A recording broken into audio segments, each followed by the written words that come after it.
Last month, Cardiff's Principality Stadium hosted European football's showpiece event as Real Madrid won the Champions League.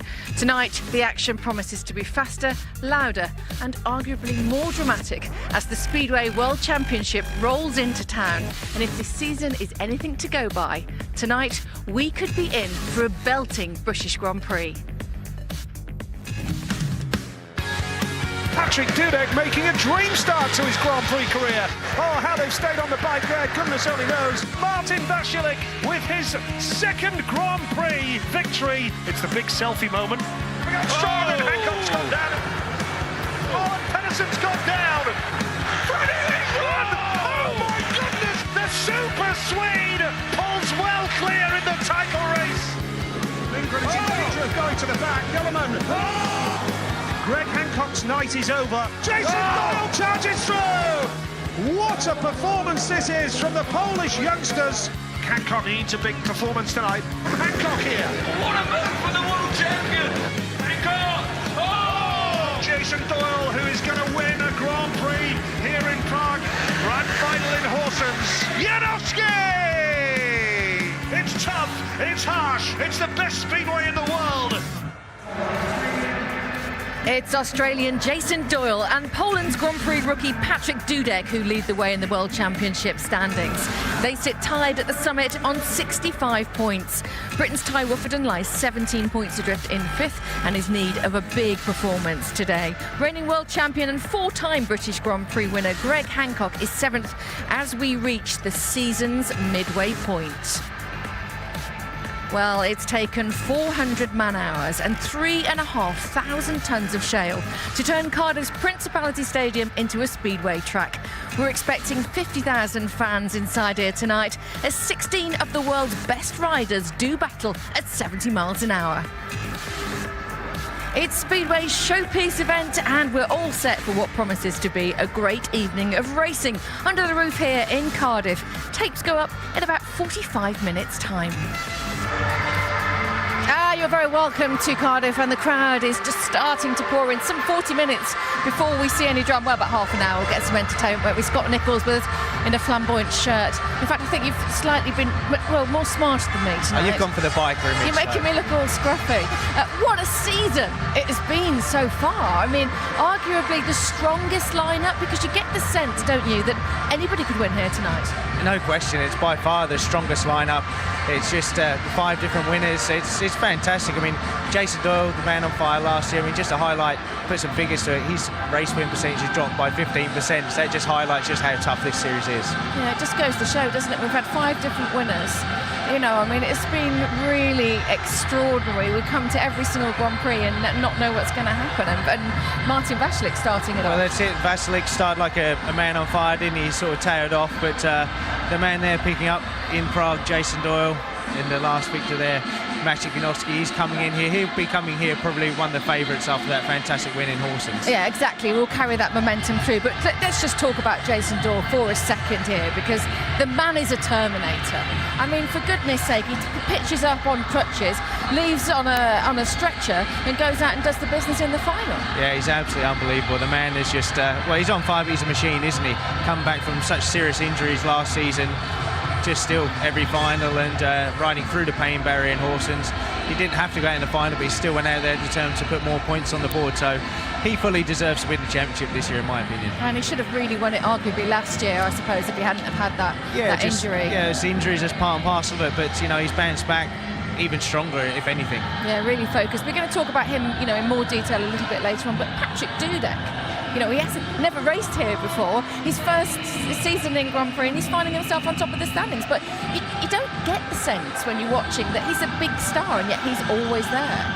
Well, that's it. I mean, he's a rider that, you know, I knew what his ability was like. I knew he could win Grand Prix and win races, but I didn't expect him to be joint leader of the championship with, you know, Jason Doyle. But he's kind of slipped under the radar a little bit. He's a rider everybody knows is good, but he hasn't really been at the top of the pick for people. But he's joint leader and there's no question he can come in and win here tonight as well. Oh, it's starting to get loud here now, isn't it? What a spectacular track. We know it's different difficult, isn't it, to get it right on an indoor track? But we saw at Warsaw some great drama. Expecting the same again here tonight? Definitely, like you say, track is very similar.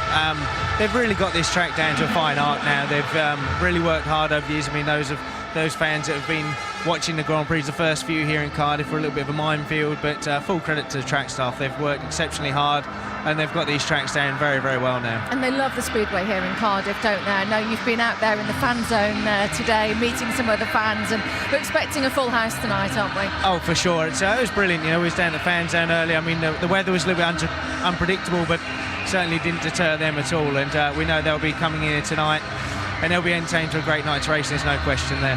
I mean, over the years here, Scott, you've ridden here, you've had mixed fortunes. We remember seeing the fight last year that we relived, but 2007, that Heat 16, I think it was, one of the greatest heats of all time in Speedway. Yeah, I've had some fantastic races here. There was the first restart, I was in the white there. Got knocked down, a bit of a tough first turn, but no, sadly I'd have loved to have won a Grand Prix here, but to win races, you can see the track was a little bit choppier back then, but real tight run into the line with Nicky Pedersen, but yeah, great race. Yeah, really fun, great atmosphere, and with 50,000 British fans behind you, how much horsepower can that add to your bike? Well, as long as you channel it in the right way, it can be a massive lift to you. I mean, especially Craig Cook, Ty Woofenden, they'll use it to their advantage for sure tonight.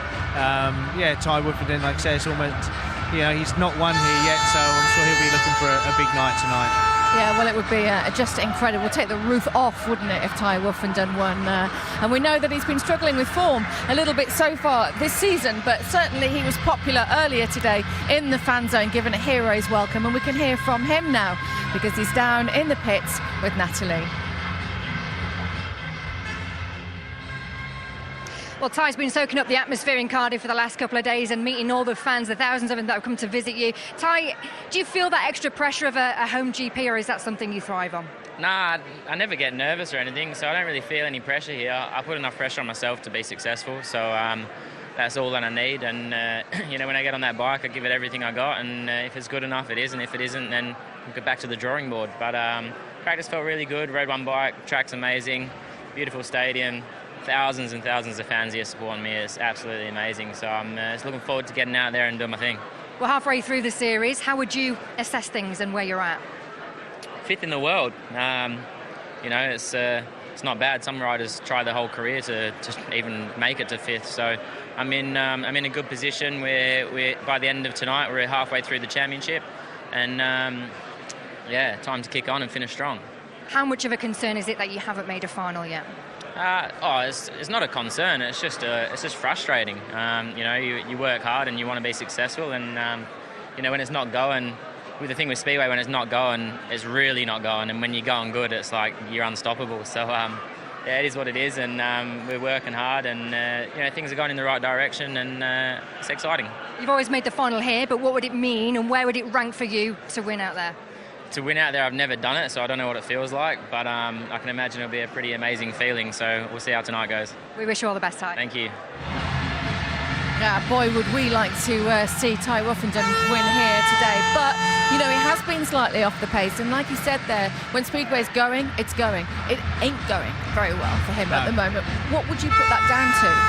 Oh, well, I think he's struggling with his machinery and the consistency. He seems to win a race and then follow up with a third or a last. But you know, I think this year will be a massive test of character for Ty, because he's been very fortunate the last few years. He's been very quick. He's kind of almost been on the crest of the wave the whole time. Right now, he hasn't made a final, and to me, that will be a massive concern. Is there any sense in the fact that you don't feel maybe that he's sharp enough in terms of his racing? Because we know he's not racing in the UK. He said why that is because he's not earning the dollar, and that's understandable to go and race over in Poland and get the money and get the experience. But do you feel like he should be racing more than he is at the moment? Well, I think every rider is different. I think the ideology of racing, just Sweden on a Tuesday, Poland Sunday, and then putting the Grand Prix in is perfect. But maybe he needs to race more. I'm not sure. I think it's just maybe something. I think mentally is just a little bit off. I mean, he's a very confident character. We know that. But I think a little bit combination of equipment, not getting the results, that kind of starts to have a knock-on effect. So I think if he gets a good result tonight, then you'll see him just leap on from there. Because he really needs a strong second half of the season. I read an article in the Times last weekend, and it was quite compelling actually, listening to what he had to say. I mean, he's a very articulate character, and he was saying about the Speedway World Cup, give it to me and I will have a long-term plan, and we know he's got a place in the UK. I will do the training, we will look at food properly, it will be governed properly, and in 5 years we'll win the Speedway World Cup.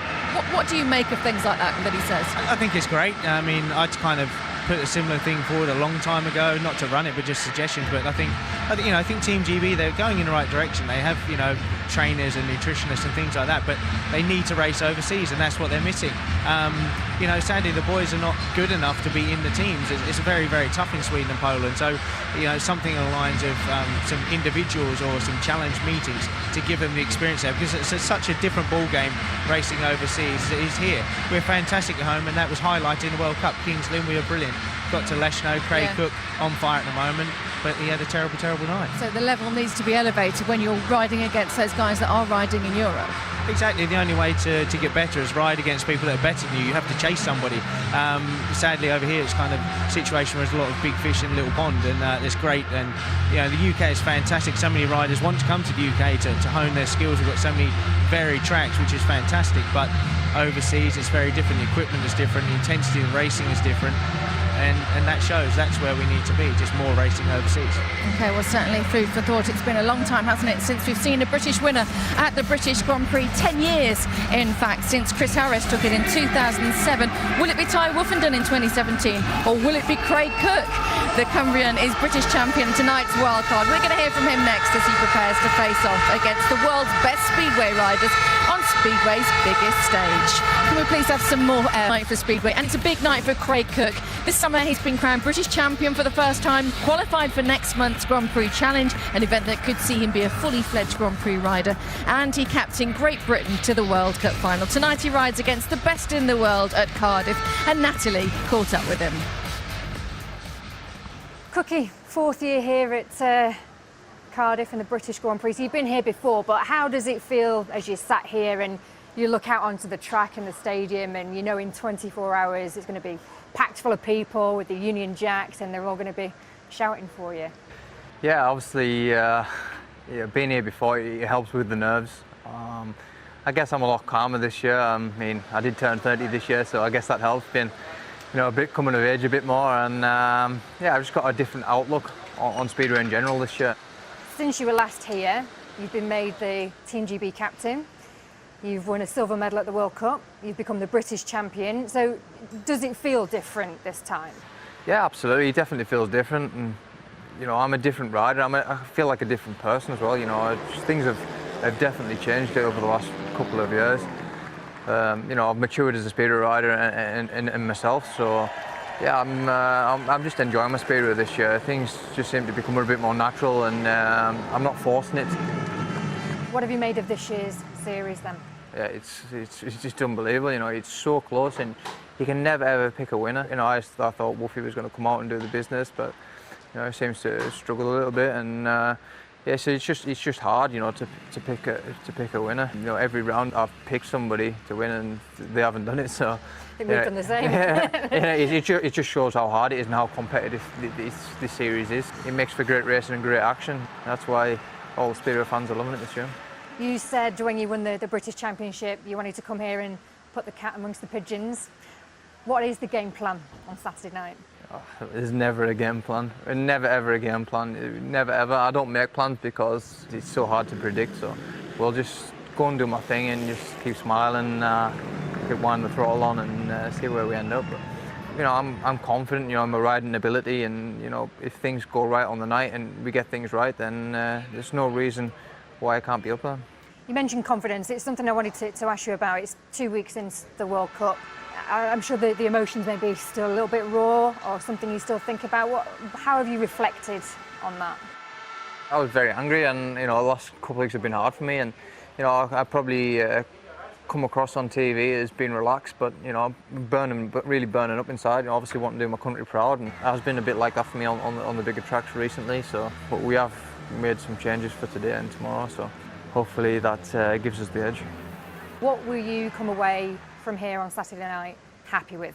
To get to the semis, and then anywhere from the semis, you know, there's 2 races after the semis, so, and then make 2 starts.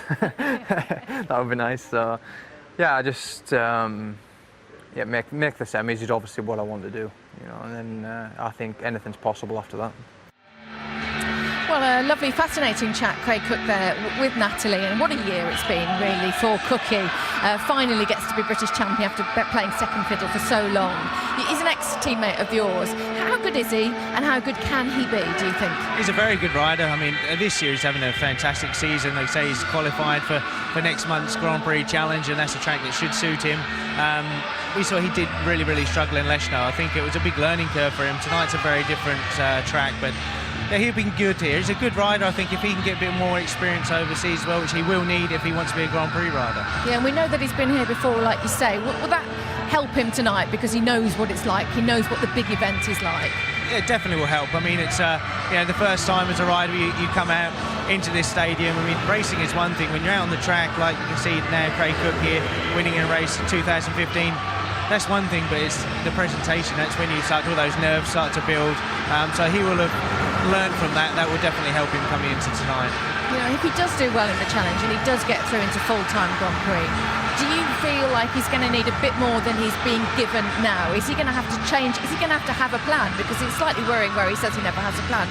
But at that level, is he going to have to look at where he's racing, do you think? I think so. He will have a plan tonight. He has to. Everyone, you have to have a plan. You have to have a goal. I mean, he wants to make the semi-finals, but yeah, I think if he made the Grand Prix, I think, you know, he'll be fortunate that there are a handful of tracks like these indoor ones that he will be good on. But I think it's you know, when he goes to those big Polish tracks, the Swedish tracks, but you know, he'll have to cross that bridge when he comes to it. Yeah, and we saw Danny King last year.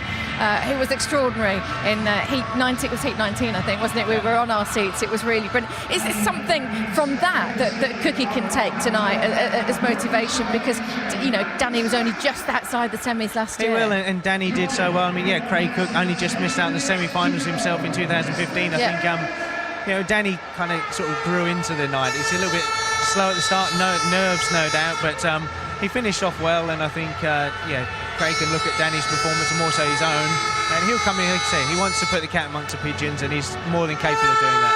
Yeah, some new equipment as well, I think, coming in here tonight, hasn't he? Yes, he's changing, trying another engine.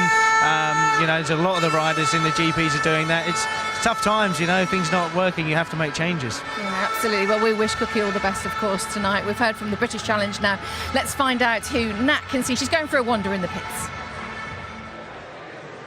Well, we've already heard from Cookie. I'm going to take you on a bit of a pits walk and see who else we can talk to as well. We're at the bottom end of the pits, so the furthest away from the track. Next to Cookie, we've got our 2 British reserves. We've got Adam Ellis and Josh Bates. I spoke to Josh yesterday, and he says he's feeling pretty nervous about the occasion. That's pretty much the only detail I can give you. Next to them, we've got Emil Saifutinov. Last time he was here in 2013, he won it. Scott will remember racing against him here, though, in 2009. Patrick Dudek, well, he's the joint series leader, of course, with Jason Doyle, and the only rider making their debut at this venue this evening. Peter Kilderman in again for the injured Nicky Pedersen for the 4th time in the Grand Prix this series. A little bit further down, number 71, Magic Janowski. Well, he's come into some great form, hasn't he? A winner 4 weeks ago in Horsens, and also a gold medal winner with Poland in the World Cup just 2 weeks ago. Niels Christian Iversen, well, he's had a tough start to this series, hasn't he, this year? And 12 months ago, it was all about Spongegate, when he claimed that sponges had been found in his fuel tank. Antonio Lindbach, well, 14th in the series at the moment, but a winner here in 2016. New Swedish champion, he's having a great second half to his campaign. A little bit further down, well, right at the top, Greg Hancock. He's in the number 1 bay, the defending world champion, of course, and then they line up how they finished last year. Interestingly, the top of the top 4, only Greg Hancock has made a final. But this man here, doing a little bit of work, Jason Doyle, has made all 5 finals so far. We'll try and get a quick word with him. I know you've been, well, we've seen you around and about on your crutches. We know you're still in pain with it. How is the foot? How are you feeling? Yeah, everything's going good. At the moment, just on the crutches to get the weight away from when I'm walking. When on the bike and the adrenaline's going, there's not much pain. Just concentrating on making some good starts, and then the atmosphere here is amazing, so that's going to push me through. Does it kind of feel a little bit like a home GP, Cardiff? Yeah, definitely. I think it is a home Grand Prix for myself and Chris.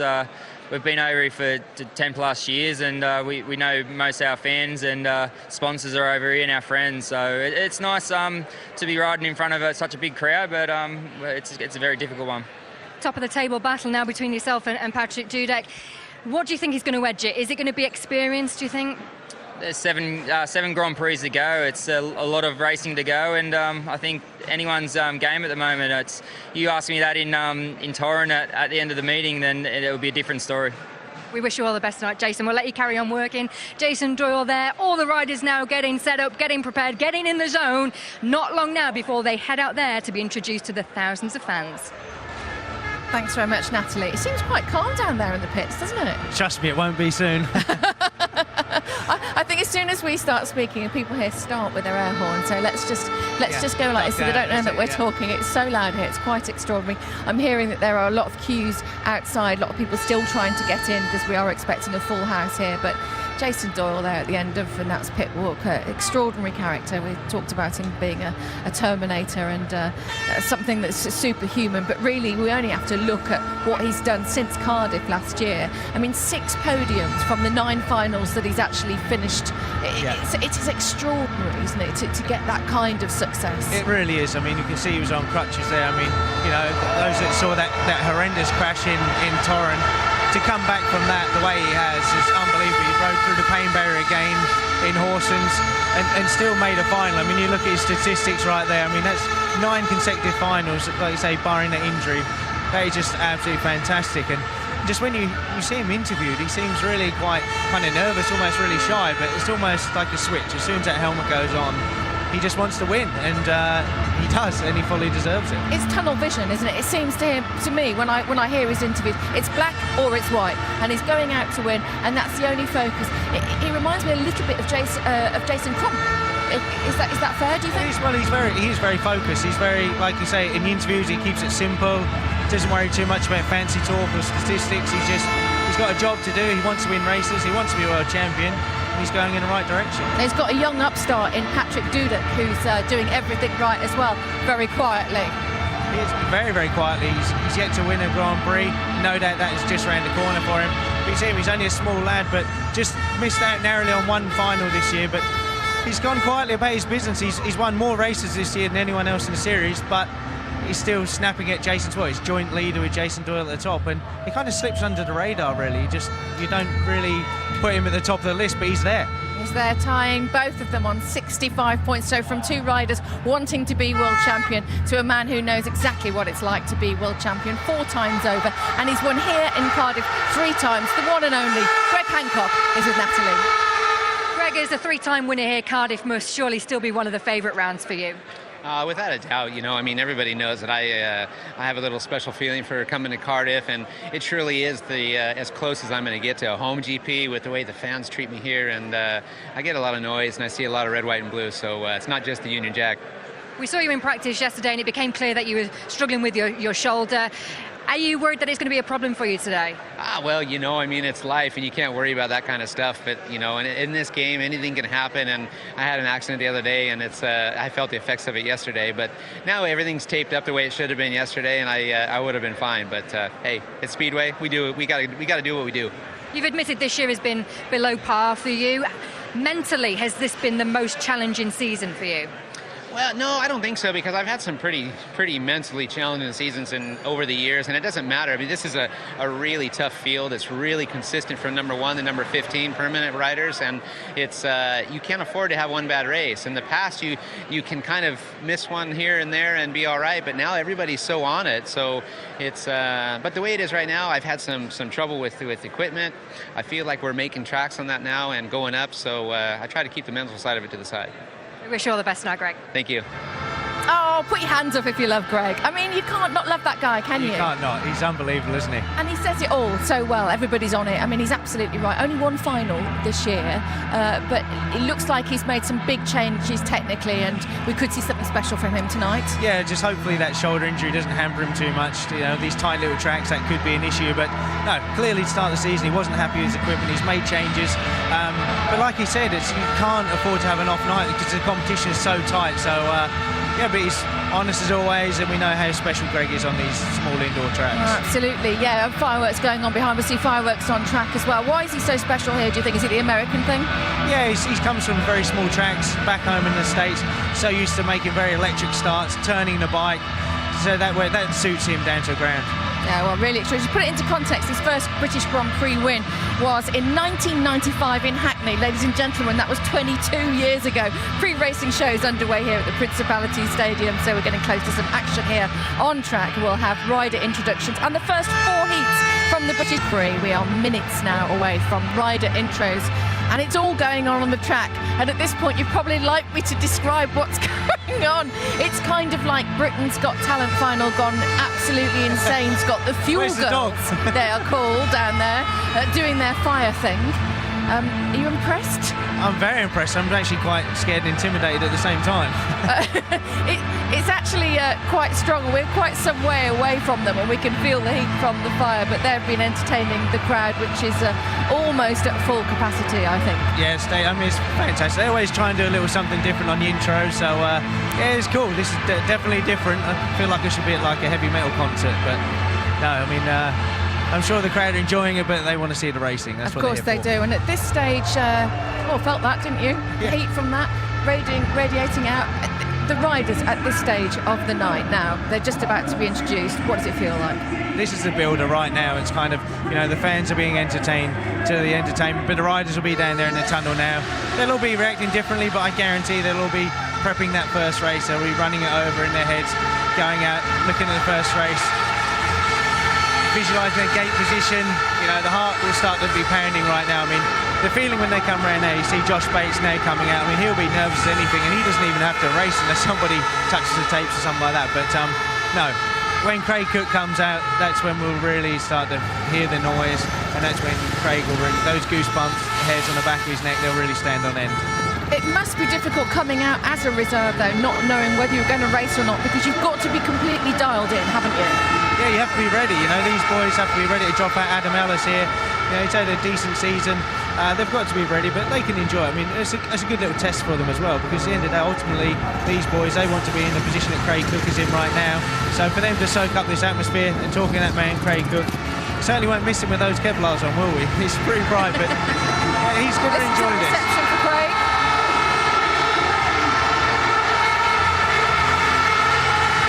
That is extraordinary, isn't it? It says it all, doesn't it? And it's almost like, you feel like a rock star. I mean, it's really, really difficult. I mean, I know what it felt like when I walked out the tunnels and the crowd behind you. It's absolutely unbelievable. Peter Gilderman coming out now, not had the best series. He's coming in to replace the injured Nicky Pedersen. But, you know, we know what he's capable of. He's just having a bit of a tough year right now, but he's got nothing to lose. He's got everything to gain right now from being in the series. Yeah, he's been having a tricky time coming off, I think, more times than he's been staying on so far this season. But, yeah, here we go, continuing on, Scott. But Antonio Limbach, now he's the man. Last year, of course. Yeah, last year the winner, fantastic. He's really had an absolutely woeful start to the series, but he's really backed up. Last couple of GPs, more consistent. Like I say, he's won that British title. Those of you tuned into the World Cup, he was absolutely fantastic there. I think he could well be the man to beat tonight. And he was on fire, wasn't he, in the World Cup? I mean, suddenly we saw last year's Cardiff Limbach, and they were superb. Also the Fuel Girls, but of course Limbach as well. And some of that form would be welcome tonight. Definitely, and he'll use that to leapfrog. I mean, the second half of the season with this man, Niels Christian Iversen, he started off the season, his best start to a Grand Prix series ever, but just sadly just went disastrously long. He's making changes, he's bolted a different engine in for practice. It really is a make or break time for him right now at this point in the season. Chris Holder, very successful here. Yeah. This has been a turning point in the class, but he's not having a good series. Struggling with the bikes, but you can see the energy there. He's up for this one. Another rider, make or break really tonight. And like he says, you know, they're like home riders here, aren't they? Because the crowd love them so much for riding in the British Championship. That's it, they do. And like Chris Holder, I mean, he's, you know, 2012, I think it was, he won here. Matty Zagar coming out. He's good on these indoor tracks. I've put him down to make the final tonight. Another one. I mean, it's so tight for this top 8. I mean, the championship's really starting to split now. As you can see, the few boys that are gunning for that title, and there's the rest now that if they want to stay in this championship, they have to make that top 8. Otherwise, they have to qualify And again. Chris Holder, one of those as well. He And needs to really focus, put personal problems away, and get. Exactly, he really does. Zmarzlik is probably one of the big disappointments this season. Last season he was 3rd in the world, just winning everywhere. This year, maybe it's second year blues of the GPs. He just doesn't seem to find that form. But again, another rider in that World Cup is almost unstoppable. If he can take the energy and the confidence from that and move forward, he can do so. And Pavlicki, he's having a great series. Not such a good one last time out in Horsens, but he's got his first win in his Grand Prix career back in Latvia. And again, this small track, that will suit his style, even though it's not normally suited to the poles. He can really turn the bike as long as he stays on, as he nearly toppled over there. But another ride having a great series. And Martin Vasilek coming out now. Had an amazing start to the season, and then we've seen him sort of slide back, and he's just hanging into the top 8 now. Yeah, he's hanging in there right now, and in all honesty, that was a concern I had for Martin. He's a fantastic rider. He can ride a bike very, very well. Started off the series, dream start, but he did dwindle out. I did wonder if he can maintain that form. Now it's going to be a test of character for him if he can bounce back. He's had the gap. I think that will have done him good. Listen to the noise now from Mr. Cardiff. Here we go.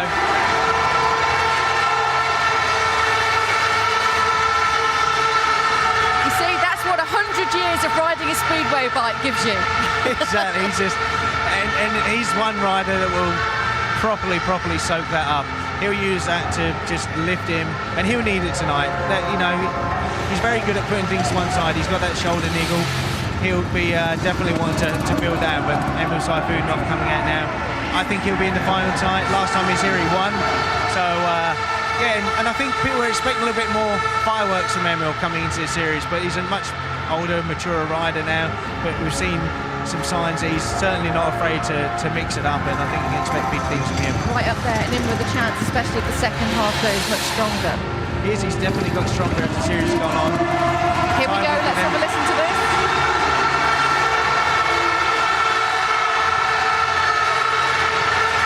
No question, a hero's welcome for Ty Ruffenden. That is, and he'll need that. Like we've said before, he really needs to start turning things around. He's in 5th, you know, which is still a fantastic position to be in, but he wants to be at the top.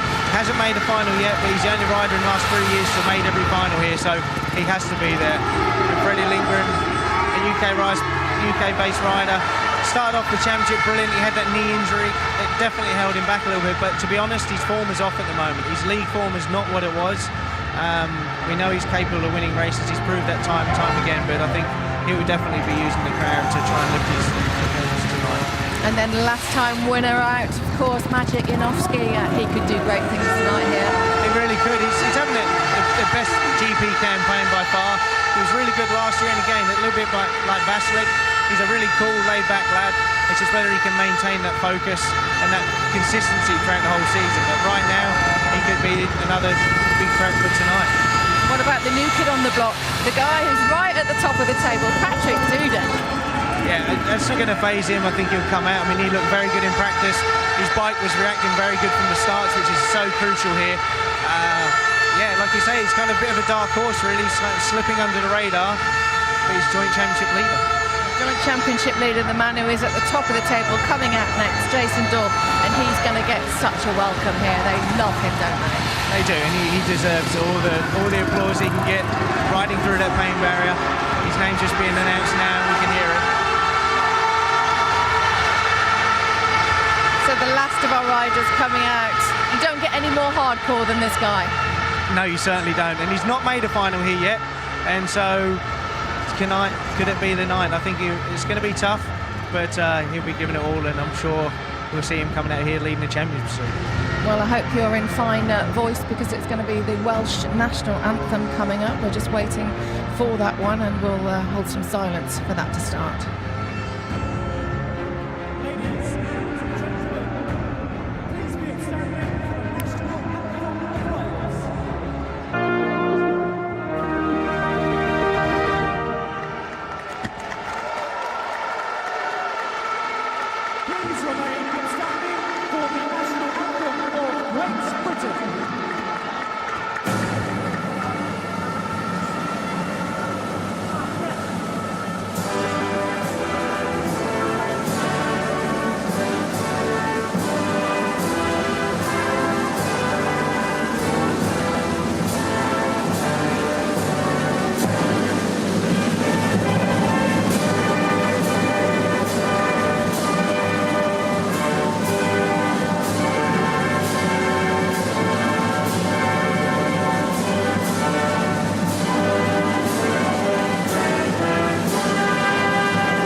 lots of Union flags waving here, as you would expect, and a little bit of singing. Although I was expecting a Welsh choir. I could have stood in for them, but they didn't ask me. That would have been nice. Yeah, I think they blew the budget on the fuel girl, Scott. That's what happened. Ah, that's what it was. They obviously haven't heard my singing. Right. So we are moments away now from Heat 1. Predictions, please, Mr. Nichols, on what you think is going to happen this evening. Well, I think Lindback is going to be in the final. I think Ty will be in the final. I've gone for outsiders in some respects with Emil and Zagar. It's just, but this year it's just so hard to predict any of the finals. But not put Jason Doyle in the final. Well, I want he's been in every single final. Exactly. But I'm just trying to be different. I'm not going with the favourites. But it's just so ridiculously difficult to pick the winners and the finalists. But time with them right now, the boys will be going around, just get a little feel for the track, just have a little look, just to see if anything has changed since practice. But they'll be soaking up the atmosphere right now. It's also that building process. Heat 1 will be coming up, that man right there, Ty Woofenden, his own track right now. He'll be in that race 1. So I think he's got a favoured gate tour as well, because he gets off the inside in his first race, then he gets the track grade every time, which can be quite beneficial here. Yeah, he got drawn first, and that actually was the same as Lindback last year. Can you read anything into that at all? You use every little psychological tool to your advantage, don't you? But I think personally here that I think it will help after the track race, because the track will change. They will pull that dirt back in, and also it's almost like a pre-prep. If you make it to the semi-finals, they do a track prep, so he'll know what changes to make to the bike in order for those things. Yeah, exactly. So it's Woofenden, Lindgren, Kilman and Hancock going out first. Favourite for that?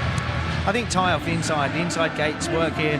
Ironically, it's quite strange that the inside gate, statistically the gates are very, very even here, but the inside gate hasn't actually won a final since 2004. So just goes to show that the track does change and the outside gates do start to become favourable towards the end of the meeting. Heat of the night, what have you had? You've had a look through. What do you reckon is going to be an absolute crack? It's really hard on paper, isn't it? Because it's usually the ones that you don't expect that make you really excited. Exactly, and you look down, every race is a heat of the night. It does look good. Heat 17 in particular looks pretty tasty. Ty Woofenden off the inside gate. Then you've got Dudek, Craig Cook. What a test that's going to be for him. And obviously that man, Jason Doyle. Yeah, that is going to be something quite extraordinary, isn't it? Heat 17. So the track, everything set, everything looking good. They've done a good job with the track tonight. It's brilliant. I mean, we've got such a good view from up here. We'll see the guys coming to that first turn. I mean, just see how, and it's quite a short run into the first turn here. So you're going to see plenty of elbows out, plenty of barging into that first turn. We know how important that first turn is. You were here yesterday. Did you pick anything up from anything? I mean, Patrick Dudek never been here before. Yesterday in practice was looking pretty strong. He looked good. Everybody looks good in practice. I think the thing for me is a couple of rides. Dudek was one of those guys that his bike seemed to be reacting very good from the start, especially the initial jump. And like I said, with it being a short run into that first turn, you want that bike to hook up as quick as you can. I spoke to Greg Hancock. He said the track held up really good, which would be good for him. And also the starts. Years gone by, the starts here have gone really, really deep, which can be an issue with the bikes grinding out. But Greg Hancock said that the starts held up really pretty good. He said the material was moist, so you can pack it back in.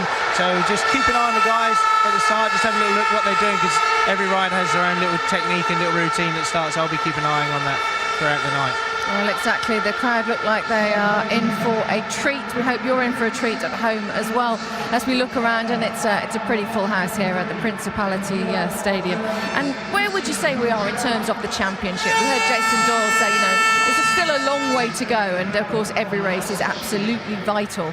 But when we're here at this point, is it too early to say it's between the top 4, the top 5 guys? I think in some ways it is too early. I mean, you look at Vasilik, who's in 8th place, tied with Greg on 45 points. They're 20 points behind Jason Doyle, but there's still 7 rounds to go.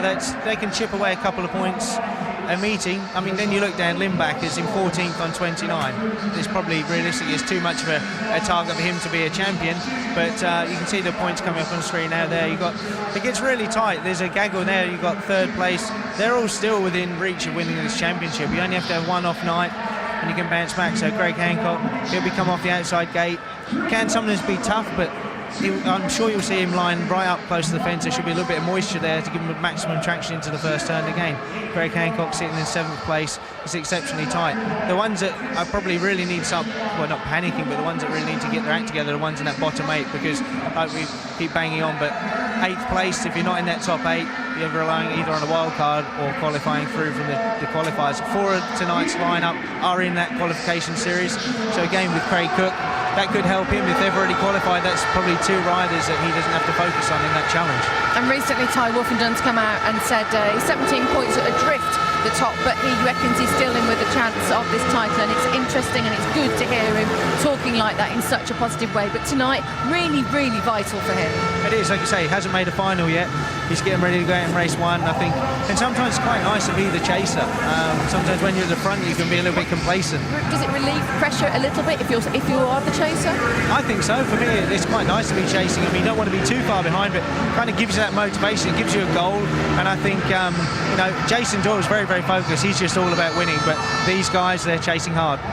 OK, well, we'll look for an extraordinary night. We'll hand over to our commentators. For the first time this evening, of course, it's Kelvin Tatum and Nigel Pearson.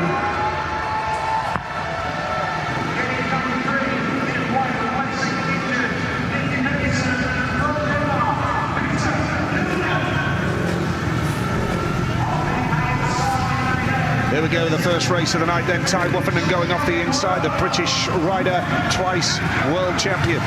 Freddie Lindgren of Sweden, gate number 2 in blue, right in the UK from Wolverhampton. Peter Killerman goes off gate 3 in white, in for the injured Nicky Pedersen, who we must wish well.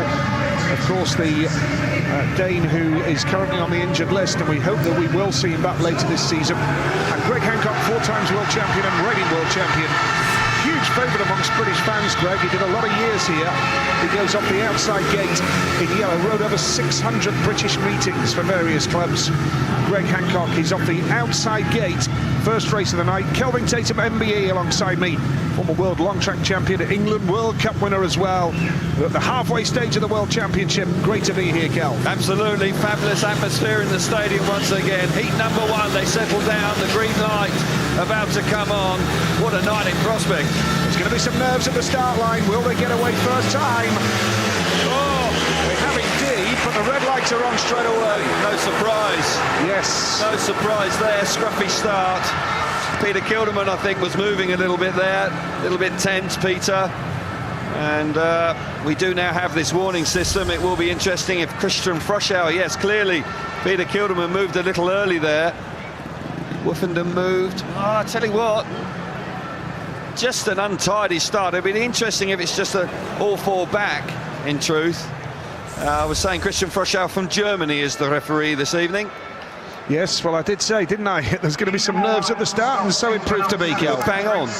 And I'll tell you what, I'd be nervous on the start for my first ride here this evening. It's such a huge occasion, that very long build-up to tonight. Hugely exciting, though, and terrific. It looks like Killerman's been warned by Phil Morris, the race director there. We'll confirm that for you.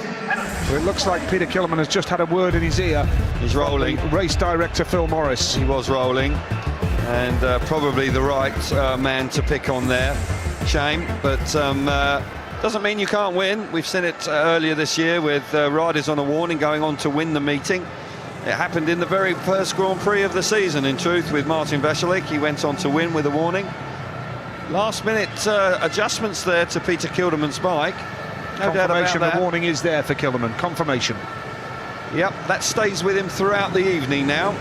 So if he does that again, he moves too early or delays the start, then he will be excluded. So a little bit of extra pressure on him. Phil Morris there in the left of your picture. He is the race director. He's just making Peter aware that there's less than a minute now for him to get to the start. Yep, indeed. And you know what, Kelv? I'm not saying I predicted it with Peter Killerman. I'm just saying that when I said there's going to be nerves at the start, I almost expected that maybe the red lights would go on. Well, you were right, and you know, this is such a huge event. You know, they're only humans, and they're going to be feeling it. Here we go. Yep, Wolfenden off the inside. Freddie Lindgren goes off gate 2. Peter Killerman goes off 3. And Greg Hancock is the man off the outside in the yellow helmet colour. Second time of asking here. possibility. Bear in mind as well that Freddie Lindgren's still very much in the world title race. Yes, he is. Ty Woofenden hasn't ruled himself out in the various media interviews he's done this week. He's been in one or two of the national newspapers here in the UK, and British Speedway doesn't get a lot in national newspapers, but Woofenden has certainly attracted the attention of them this week, and he said he's not ruling himself out of the title race. Here we go. First race of the night then here. Second time of asking at the Principality Stadium. They're away this time. Woofenden's made a decent start. He's clamping the inside line. Lindgren is second place right now. Greg Hancock is in third place, and Peter Killerman is at the back. Ty Woofenden now super quick, and Hancock is packed up. Disastrous for Greg Hancock in the early stages there. He's pulled up. It's a physical problem for Hancock, no doubt about that. Well, I just wonder now, is it that shoulder problem? Yeah, could very well be. Terrific start from the inside, the ideal start for Ty Woofenden. Freddie Lindgren there just backed the throttle off as they went to the first turn and tucked to the inside, but quite clearly Hancock is having all sorts of problems with physically after yesterday's problems. Peter Kilderman back in third, looking like an excellent start for the former two-time world champion. What an opening ride for Ty Woofenden. Yeah, Woofenden into turns 3 and 4. It's going to be a winning start for the British rider, Ty Woofenden of Great Britain. He raises the Principality Stadium roof. Woofenden from Lindgren, from Killerman, and quite clearly Greg Hancock has some issues physically. They played it down leading up to tonight's meeting, but quite clearly that shoulder problem he encountered yesterday is proving just too much for the world champion, and that is a desperate sight. So rarely does he miss a meeting, so rarely does he miss a heat, and that is bitterly disappointing for Greg, the four-time world champion. On the other flip side of that, the glory of the opening race goes to Ty Woofenden, a masterclass in heat number 1, a fairly straightforward ride for him, but 3 points in the bag for Woofenden, the ideal start. Yes, it's Woofenden, Lindgren, Killerman, the finishing order. A great start for the British rider, with Greg Hancock pulling up, we assume, with a medical issue there. We'll try and get more on that as soon as we can.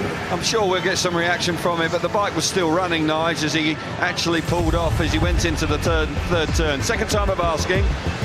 All the riders behaved themselves, and it's a clean break to that first turn. Woofenden on the inside makes a really good start. You see there, just Lindgren chopped to the inside, knew that needed to be the best place there. Hancock down the outside going into turn 3. Now he goes in there, you can see he's hunched over there, but quite clearly doesn't feel comfortable at all. Takes his left hand off the handlebar straight away, and out in front Woofenden wins nicely. Got a feel for Hancock. My goodness me. Such a shame for him. It's a meeting he thoroughly looks forward to, and no doubt about that. Disappointment all round. They must have had an inkling that it was, you know, a 50-50 call, but you know, had to give it a try. But quite clearly he dislocated his shoulder twice yesterday, in truth. Ouch. Ouch indeed. And I think it was ouch down the back straight as he went into turn 3 on the opening lap. So desperate for Hancock. Let's hope he can get himself fit for the next round. As we say, we will try and get some information fed through to us from the pits in terms of Greg Hancock's situation just as soon as we can. But heat number 2 is here now then. Antonio Limbach, winner of Cardiff last year. He's off the inside in red. Bartosz Marslik off gate number 2 in blue. Piotr Pawlicki, gate 3 white. Patrick Dudek, the joint series leader. He's got the outside gate, number 4. Yeah. See how he gets on here. He's got 2 of his fellow countrymen. What a lineup alongside him. Yeah. Well, we're going to say that every race. It will get boring that, but it's nonetheless it's quite apt.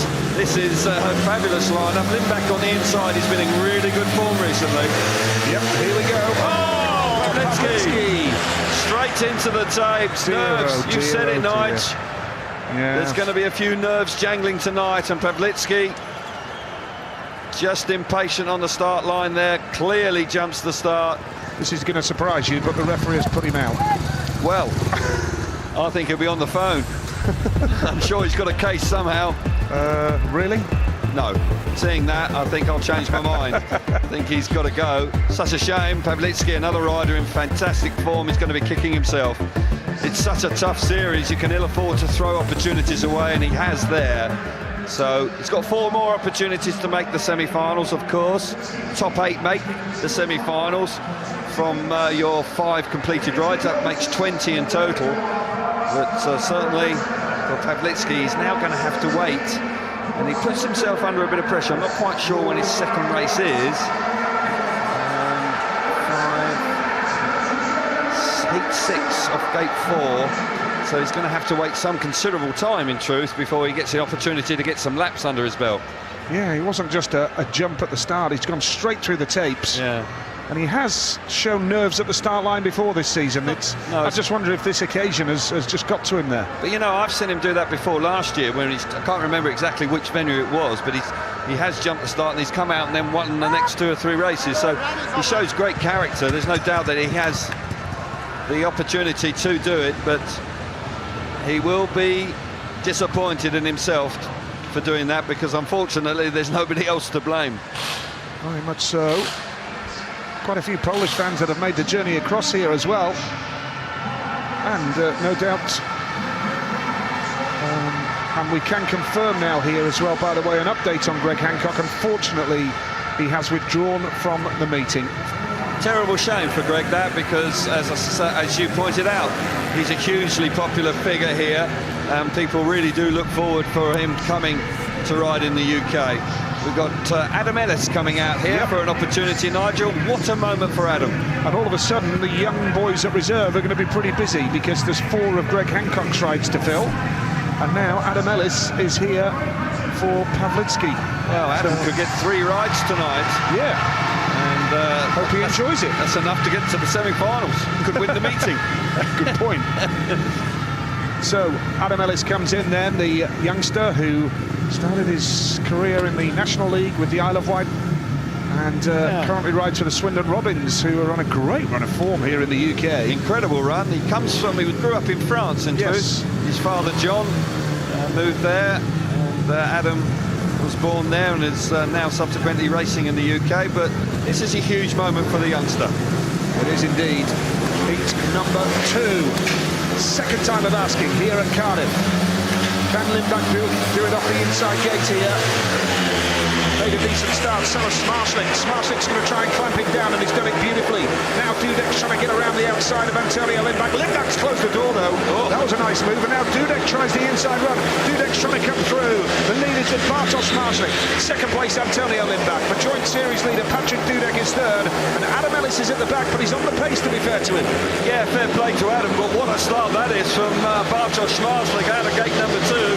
Lindback is right there, pushing hard in second place, and Patrick Dudek, the joint championship leader, is now just detached in 3rd place. But Smarslick now has been hunted hard by Antonio Lindback. These 2 going into the last lap.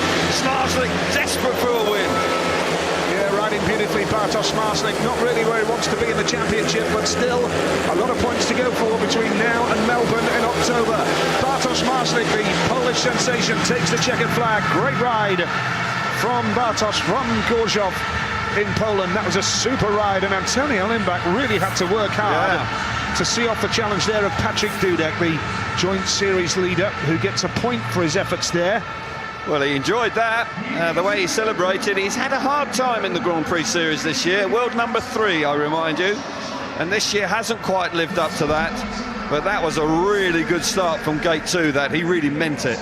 Yep, Smarslick the winner, with Lindback second, Patrick Dudek third, and Adam Ellis of Great Britain at the back. If you have just joined us, bad news for Greg Hancock, ruled out of the meeting. He did dislocate his shoulder yesterday, and let's hope that it didn't dislocate again, Kelv. Let's hope it's just a consequence of maybe muscle damage around the shoulder. Yeah, I think it's just pain and quite clearly discomfort for Greg Hancock. He did look awkward as he went into turn 3. Away from the tapes, look at this start from Bartosz Smarslick. The bike just pulls his arms off going to the first corner, and he hugs the inside and gets the better of Antonio Lindback, who is tough with Dudek down that back straight. I thought Dudek might have been able to slip back up the inside, but at this early stage just wasn't able to. In truth, the front 2 put away here. Adam Ellis there, I hope he enjoyed the experience of being out there racing hard. But Bartosz Smarslick celebrating there, clearly overjoyed to pick up a win and 3 points in his opening ride. A tough ride as well, and who knows, with that smile and the confidence that that opening ride brings, he could be in for a big night. Very much so. Heat number 3 is coming up here. Chris Holder off the outside in yellow. This man is the wild card. Craig Cook of Great Britain, the British champion. Won that at Bellevue, which is his top flight club here in the UK. And he's off the inside in red. Maciejowski of Poland, gate 2 in blue. Martin Vasilik, gate 3 white. Chris Holder outside in yellow, the 2012 world champion. Cook, a huge moment for the man in the red helmet colour. Absolutely. Got his new race suit on, especially for tonight. Looks very bright indeed. And not going to miss him, are you? No, very much so. I actually said that to him yesterday. And he's obviously made quite an effort. He also got the boots as well, all colour-coded. Brilliant effort from Craig. And let's hope that he can put in a really strong performance. He was here last year, so he's had a taste of what it's like here in the Principality Stadium. He's got the inside gate. That's a good opportunity for good points here. See how he gets on now. Heat number 3. Oh! Dear, oh dear, oh Nerves dear. again. Nerves again. Oh, that is Awful the start. last thing. What a shame. What a shame. Craig Cook from Whitehaven in Cumbria. I know it's played on his mind that he hasn't been in the best of form in the build-up to this meeting, Kelvin, either. No, the World Cup final wasn't his finest hour, and quite clearly that has had an effect on him subsequently, because you're right, his point scoring, apart from picking up recently a maximum for Workington, unfortunately there, the occasion just getting to Craig. We will see now potentially Josh Bates coming in for a ride now as a consequence of that exclusion, but for Craig Cook, that is a real shame. Boom, straight into the tapes. It just drops the clutch far too early. Well, it's the big meeting experience. It is the biggest meeting in the world. And quite clearly there are some big nerves amongst the riders. This is heat number 3 and everyone has been stopped. Yeah, well, it's so the biggest Speedway meeting in the world, isn't it, Nigel? And the fact is that, you know, with that big build-up and the atmosphere in this stadium, it is really quite a special atmosphere, and this is where experience and a cool head is going to play, particularly in your opening ride, it's going to play a big part. And unfortunately for Piotr Pawlicki and Craig Cook, they've thrown away the opportunity to pick up points. Big moment for Josh Bates, Nigel. Yeah, we just saw him there on the shot. Josh Bates in the red helmet colour. Youngster from Barnsley in West Yorkshire.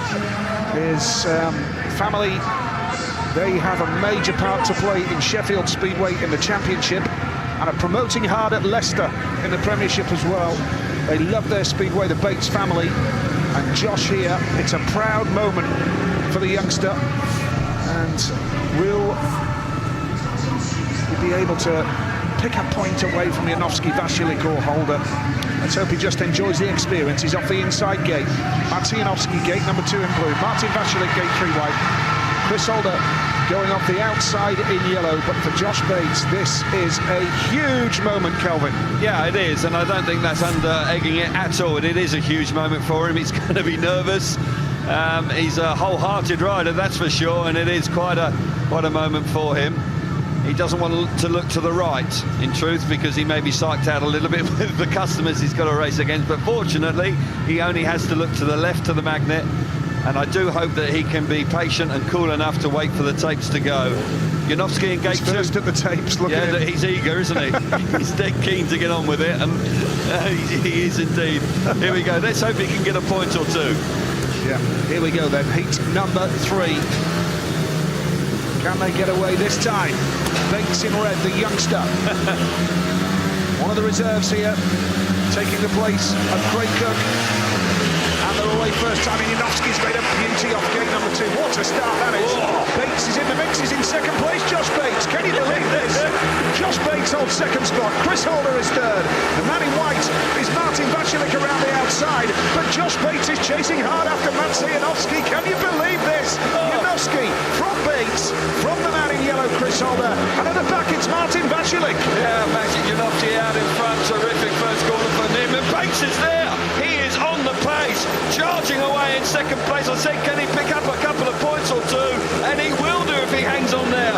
A former world champion charging hard in third place. And Vasilik, who had a real clout as they went into the first corner, and he's out the back.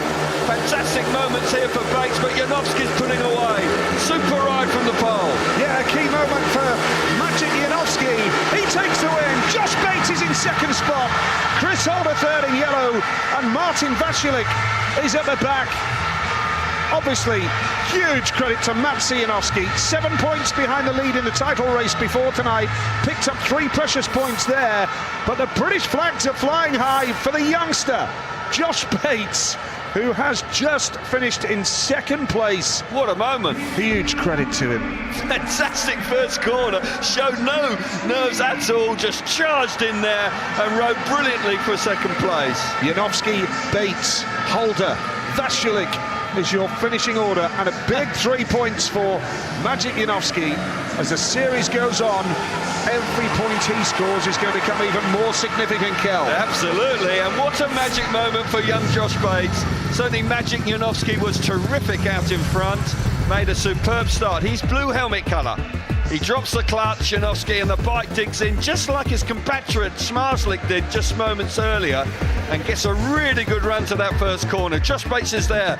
You know, there's a bit of a contact there between Martin Vasilik, and look at young Josh Bates. He's got himself well and truly involved there, and that's a great move because he's really got himself in a position where it's going to be tough for him to be overtaken, and to his eternal credit, he had the pace to stay there. Janowski, world class, hits the front. Drama between Vasilik. Vasilik there had a hard first corner, and he gets relegated to the back, and Holder coming through in third place.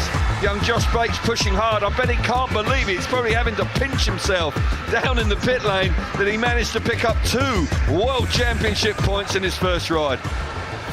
Great ride from Janowski, though. That is huge when you bear in mind that he was 7 off the lead before tonight. He's now 6 behind Patrick Dudek. Yeah. And we have Jason Doyle out in this one for the first time tonight. He's on 65 GP points, 1 behind Dudek, and he's off the inside gate here in red. Niels Christian Iversen goes off gate number 2 in blue.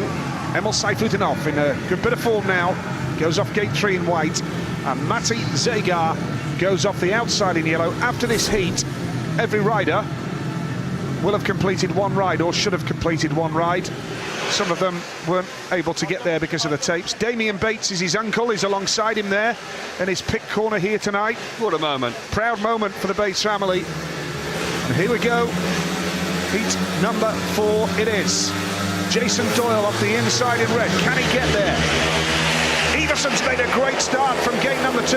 Doyle holds the inside line. Now he's going to go wide, but Iversen has got the drop. But this is a great race from Niels Christian Iversen. And now off the inside comes Zagar. Matti Zagar has just got the better of Jason Doyle. Emil Seifutinov is at the back right now, but they're all bunching up as well. Zagar's fast in second place, got the better of Doyle coming out of turn 4 in the opening lap. Zagar again up the inside, coming on strong. Out the back is Emil Seifutinov, who didn't practice yesterday, the only rider not to. Iversen out of gate 2. Gate 2's been working well. Round the outside, Zagar in the dirt. Iversen up the inside into the last lap. Zagar coming on strong. Again round the outside, the Slovenian. Oh, brilliant Speedway. Oh, that's a fabulous move from Zagar to hit the front. Zagar is going to get the victory here. Wonderful ride from him. Whoa. Second place was Iversen, and Jason Doyle just about hanging on for 3rd ahead of Emil Seifutinov. That was superb. Goodness me, Zagar had a lot of pace there, didn't he? He did. As soon as he got through to second place, you could just see the bike was working absolutely spot on. And the speed and the bravery he showed down the back straight to get the better of Iversen was a sight to behold. Brilliant ride from him. He hasn't always been at his best this season, but just lately he is coming up with some really good rides, and that one there was a rider that's full of confidence now. Round the outside of Iversen, who's a tough customer, but he's fair. He's fair, he left him racing room, and the Slovenian comes charging through to a superb ride in heat number 4. And suddenly this meeting has burst into action. Superb. I think the referee may want to see the finish for 3rd and 4th there. But I don't think there's too much doubt that Doyle got there, albeit by the width of a wheel. So it was a win for Matti Zagar. Niels Christian Iversen 2nd, Jason Doyle was in 3rd place there. That's your finishing order, so wins so far for Tai Woffinden, Bartosz Marszlik, Matti Zegar and Matt Sajanowski, and to confirm, Greg Hancock will take no further part tonight because of that shoulder injury. Well, it's all going on. What a tentative start, but those circumstances gave us Josh Bates 2 points in Heat 3, beating a world champion and a Grand Prix winner. What a start for the youngster. And then Heat 4, Zegar. Plenty to discuss here at the British Grand Prix. In Heat 1, Greg Hancock, the world champion, pulled up and he is out of the meeting tonight. We can hear from him now. He's chatting with Natalie. Greg, we spoke earlier about the shoulder, and I know you've done everything possible to be out there to race. Is it just too much? Yeah, it's. I tried hard there to make it work, and I've got the shoulder pretty well taped up. But I had an accident a few days ago, as we said, and I'm feeling the effects of it today. And the shoulder just let go in the corner there, and I had to stop. So it's not safe for me. It's not safe for the other guys to continue. So I got to take that crazy decision, and which I hate to do. Sorry, Cardiff. A huge disappointment for the fans, I'm sure. A huge disappointment for you. You never like to miss anything, as we know over the years. But an event like this as well, Cardiff, for you, you're going to be sorely missed, and disappointment for you. Yeah, I don't know what to say. It's not a good situation, and just need a little time to think about it. Thanks for talking to us, Greg.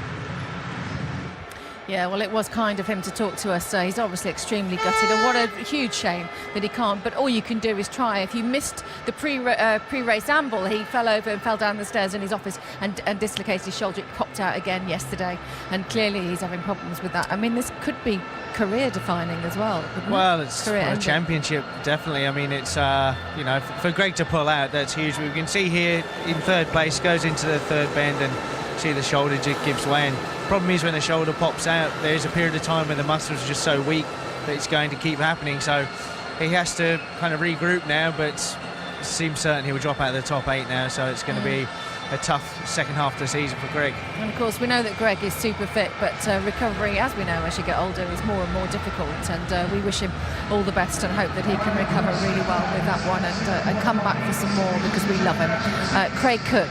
It's been a nervous start, hasn't it? I mean, first 3 heats we've had jumps, but poor Craig just a little bit too eager here. What do you think? Yeah, he was. You just see Craig in the inside here. He just jumps way too early, and it's you know. And to be fair, the referee's been very consistent with the counts on the start. So again, that just shows. We said at the outset of the show how much the pressure is on this one. Just goes to show there the pressure is affecting the guys. Okay, well, we're going to go back, and we're having our second set of heats now. We cross over to our commentary with Kelvin and Nigel. We'll have to take some proper advice.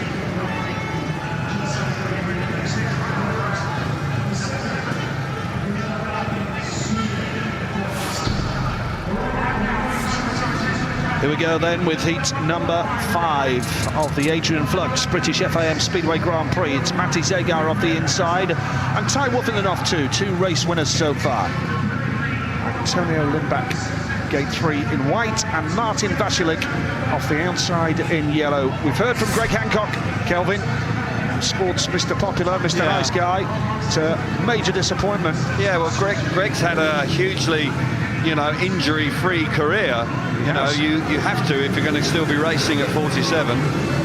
So he will be concerned. I do hope that he can try and, well, if he has to have surgery, then obviously there will be a problem potentially for being back in time, but he's going to have to take some advice from specialists in the very near future. So heat number 5 it is then here. We're seeing Woffinden off gate number 2 in blue. Zegar super quick in his opening ride. Here we go. Heat number 5, and Zegar's made a beauty off the inside gate, and now cutting out the inside, charging hard, trying to get past Woffinden. It's Vasilik, but Woffinden holds second spot right now. Lindback charging hard up the inside. That's a clever move from Antonio Lindback, charging up the inside of Martin Vasilik. But tell you what, this man up front, Matti Zegar, looking super quick, but he goes on one wheel and Woffinden gains ground, and now Woffenden's going to try the inside run. We've got a race on here. They have indeed. Woffenden coming on strong. Super start initially from Zegar. Woffenden now beginning to really apply the pressure. Certainly Lindback in 3rd place. He isn't done as well. Lindback charging up the inside. Has he got the better of Woffenden? Really tried for 2nd place. Zegar into the last lap. Woffenden up the inside. Zagar's got the benefit of the outside run, which has got him the speed to pull ahead now. Paul Clear more ahead and takes the checkered flag, although Woffinden closed the gap late on. It was quite tight, wasn't it? Very good indeed. Good speedway race there. Zagar and Woffinden, and Lindenbach had a real go and gave Woffinden something to think about. But that was a good speedway race in heat number 5. 6 out of 6 for Matty Zagar, and Woffinden will be happy with 5 from 2 rides in his home Grand Prix. And the British fans pretty happy with that as well. Heat number 5, the official result. It is a win for Matty Zagar. Ty Woffinden second. Antonio Lindbach of Sweden was third, and Martin Vasilik, who struggled tonight so far, finished at the back. So, good ride. Zagar on 6 and Woffinden on 5 at the top of the GP after 5 heats. Yeah, it got quite lively halfway through the race there with Zagar and Woffinden, and then Antonio Lindbach making his presence felt. And there's no doubt that Zagar actually possibly quite appreciate how close Woffinden was coming out of the last corner, but nonetheless, the Slovenian there on the inside, red helmet colour, makes a really good start. Nice tidy first corner, fresh track of course after the track grading, and rides strongly in front. Antonio Lindbach in third place there in the white helmet colour. He comes on strong, really strong. Woffinden was really intent, had pace, trying to square the corners off there, trying to make a longer run, and looked like he had a lot of pace, but he couldn't just concentrate on getting past Matty Zagar, because once Lindbach started putting Woffinden under so much pressure, he really was then protecting the second place and had to probably give up on the idea of winning the race. Good speedway though. This meeting is really beginning to hot up nicely. There's no doubt that Matty Zagar has started in very fine style. Good speedway again. Yeah, that was good work from Woffinden to hold out Lindbach there as well, the way he clamped the inside line. This man in sensational form, Matty Zagar, riding beautifully. And quite clearly wants to get the companies in. Pretty well sponsored, fair play to him. And he's doing nicely this evening. And I've got to say, he's got another Gate 1 to come. And winning his opening ride from Gate 4 is a major bonus. And with 2 Gate 1s, he could really capitalise early on.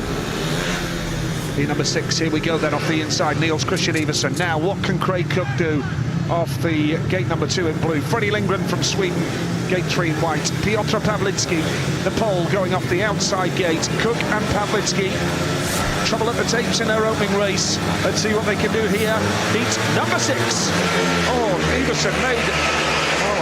Oh, the red lights have gone on, yeah. I was waiting for that. They didn't quite go on until they got into the first turn. Well, it was marginal. But you're right, I think he made a great start, but possibly, well, clearly in the eyes of Mr. Froschauer, too good a start. Yeah, dropped the clutch early, clearly shows there. And you can't get away with that now. You just can't, even if it's marginal, they will not allow it. And quite possibly he will get a warning as a consequence of it as well. Drops the clutch just a fraction of a second a little early. All 4 riders back for the restart, but there we go, Phil Morris having a word, a warning for Niels Christian Iversen. And this is a theme throughout this meeting. We're up to heat 7 and we have yet another restart. It's a bit frustrating, Kelvin. It is, and but it's going to have to stop sooner or later, because if these riders are on warnings, do it again, they'll be thrown out, and then all of a sudden their Grand Prix will be an awful lot more difficult. Iversen, who rode strongly in his opening ride, but just got out battled by Zagar. I fancy he was just not quite the right setup. I think he was spinning up a little bit and not quite generating the speed he would have liked. Maybe he's made 1 or 2 changes, but Niels has had a hard time this year, and there's no doubt that he's found points hard to come by. But he has won here, so he knows what it takes. He'll be looking to try and get a really good start, but he's going to have to be patient. The inside gate has worked pretty well. So here we go with heat number 6 here at the Adrian Flux British FIM Speedway Grand Prix. Can they get away this time here at the Principality Stadium?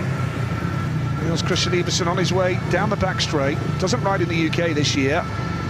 But so far in the Grand Prix Series, 33 points, and he's well adrift of the top 8 right now. Yeah, 1 or 2 people beginning to suggest that he's missed Britain this year, Nigel. Very busy rider in previous seasons, slightly quieter schedule this year. Possibly that hasn't been quite working as well as he would have liked. So here's the lineup then. Off the inside, it is Iversen with Cook off 2. Lindgren goes off 3, and then going off the outside gate is Piotr Pawlicki. And they need to behave at the start line this time. Well, certainly Iversen does. If he moves this time, then he'll be excluded. We've got 2 riders, of course, that crashed the tapes in their opening ride. Pawlicki on the outside and Craig Cook in the blue helmet colour in gate 2. They've got to behave now. Here we go with heat number 6 then. Tapes rise, and it's a good start from Iversen that time. Cook's with him as well. Lindgren will try the inside cut.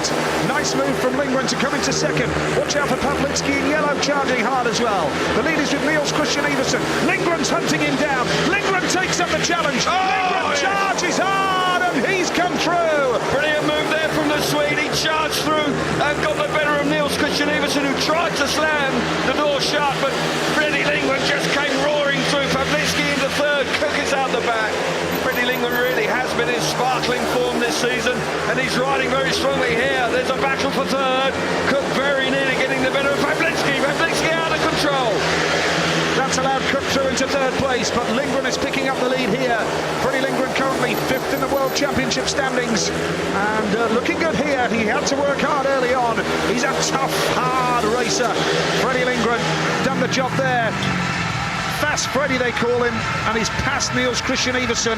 Cook got third place there after passing Piotr Pawlicki, who was out of control at one stage, clearly made a mistake, but that man, Freddie Lindgren, up to 56 Grand Prix points now. 10 points off the lead in the title race.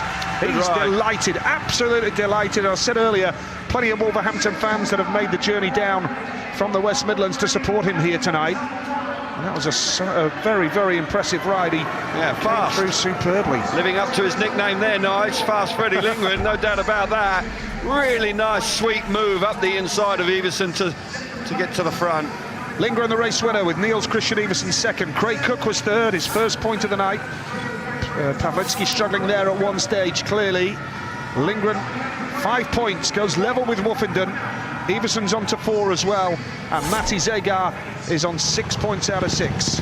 Good stuff. I know that the engines have been delivered from Switzerland, all freshened up for this event. He gets away pretty well from gate 2, but Craig Cook, that is. And Iversen makes the best fist of it initially. Smart move there from Lindgren, a rider that was really got his thinking cap on. Comes through into second place with that chop back to the inside initially. Pawlicki's there in third place, but this is the move. Iversen tries to slam the door shut there, but he just reacts a fraction of a second too late, and that allows Lindgren through. We'll see it again.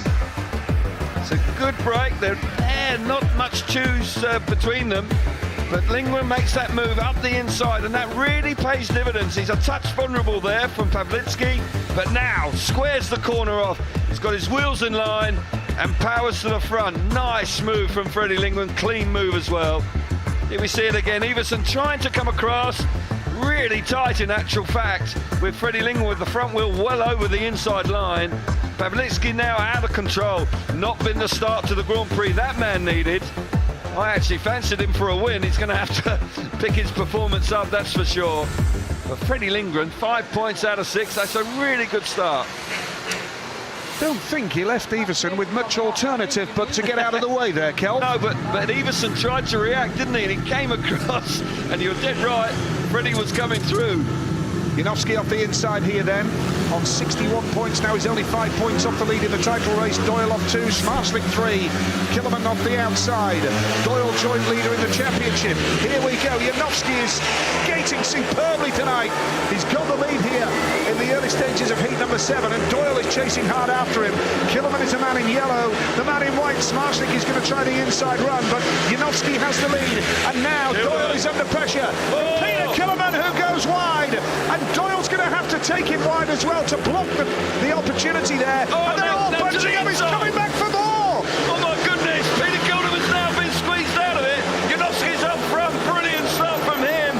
Jason Doyle's got people everywhere. He's going to have eyes in the back of his head here. Now it's out of control. Oh my goodness gracious me. How on earth do you miss Janowski? He's clipped the air fence. Red light's on. And now Jason Doyle is down. Has had his injury problems lately, of course, that foot problem. We hope that he's going to be okay. Wow, what a race it was. Such a shame. Let's keep our fingers crossed that Doyle's okay. He broke his foot. He's been riding with the injury. But you saw how much grip the bike got mid-corner there, just literally climbed up underneath him. And he did awfully well. I mean, how on earth he missed Janowski? I thought he was just going to T-bone him, Nige. Yes. Let's watch it again. Janowski in front, Doyle's in second place. He's coming under all sorts of pressure from Smarslick. He's got the bike locked up. It lifts up underneath him. It's driving so hard. Oh, my goodness, he does clip him. He does so well not to take him out. And then down he goes. He can ill afford to give himself a really good thump because that right foot is still quite badly. It's not in great shape. He's Look up. at this. He's up. Oh, great stuff. That could have really been nasty for Janowski there if he'd hit him just a fraction harder. Yeah, that's good to see that Doyle's up and about. Great to see. They are made of steel, these Speedway riders. Well, quite literally. He's got three steel plates in his left, or right foot rather, and 14 screws, and has shown great determination to come back far earlier than anybody expected. And Jason now under pressure from both sides there. He really was beginning to feel it. But see here, you've got Smart. He's watching this. He's looking up at the big screen. He's been looking out for this. Oh, could have been worse, Kelv. Well, it could have been a lot worse because it could have taken Janowski with him. But he won't score in that race, Doyle, and it's got plenty of work to do. I can confirm the race is awarded as well, as it was at the time of the stoppage. They were in the last lap. So Janowski, the race winner, Bartosz Smarslick was second, and Peter Killerman was in third place there. So that is the result. It does mean that Janowski is level with Zagar as an unbeaten rider, 6 points apiece, and Smarslick on 5. Brilliant start there from Janowski. You called it actually in real time. Janowski very sharp away from the tapes, quite clearly feeling really good about himself. Just a bit of a debrief there in the pits, just to relay what's going on. Doesn't look overly happy, but there's no doubt that 2 rides and 2 wins is a terrific way to start the night. And in truth, he's only possibly a couple of points away from the semi-finals.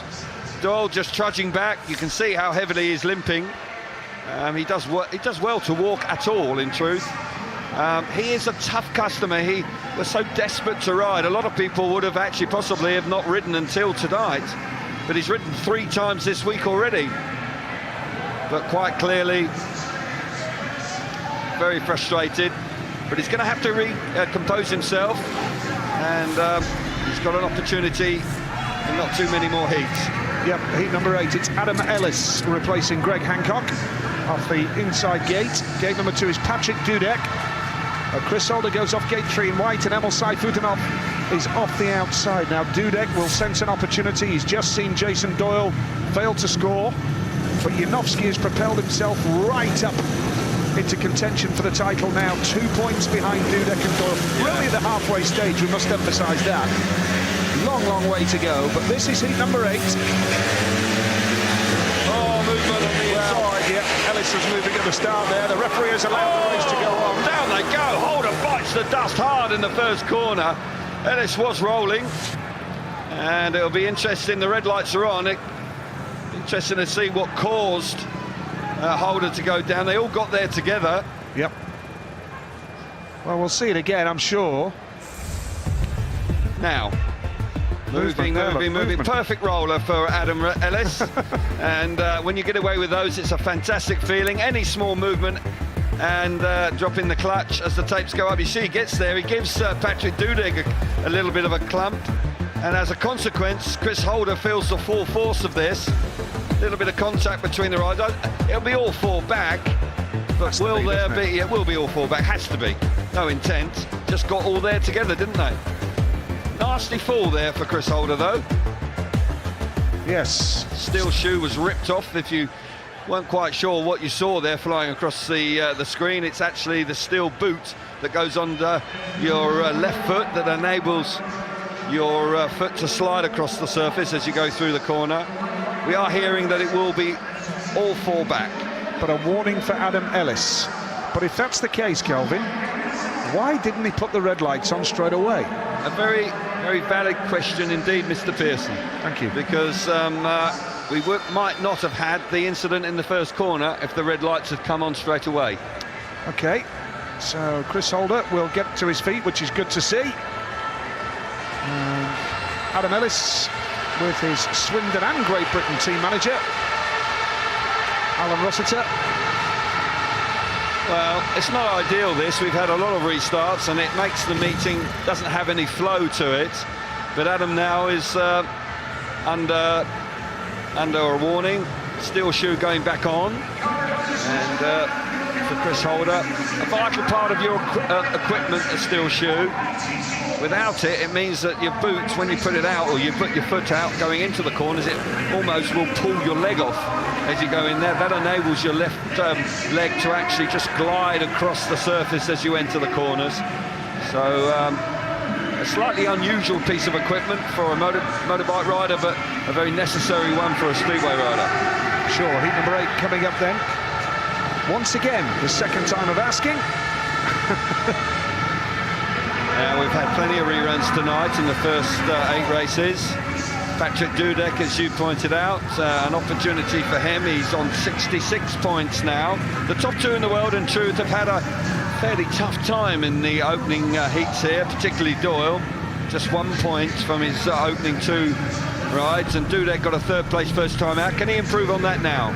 Adam Ellis off the inside then, gate 2, Patrick Dudek, Chris Holder, gate 3, and Emil Saifutinov off at the outside gate. So the big race coming up here. Can Dudek make that gate and hit the front and boost his World Championship chances? He can, actually. He has the capabilities of doing it. He's proven it on many occasions this season so far. I get a feeling that Saifutinov needs to up his game. He was quiet in his opening ride.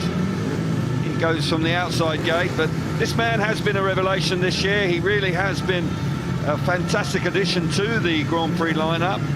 He's had his troubles. He has had a ban in the recent past, but since he's been back from that, he has made rapid progress once again.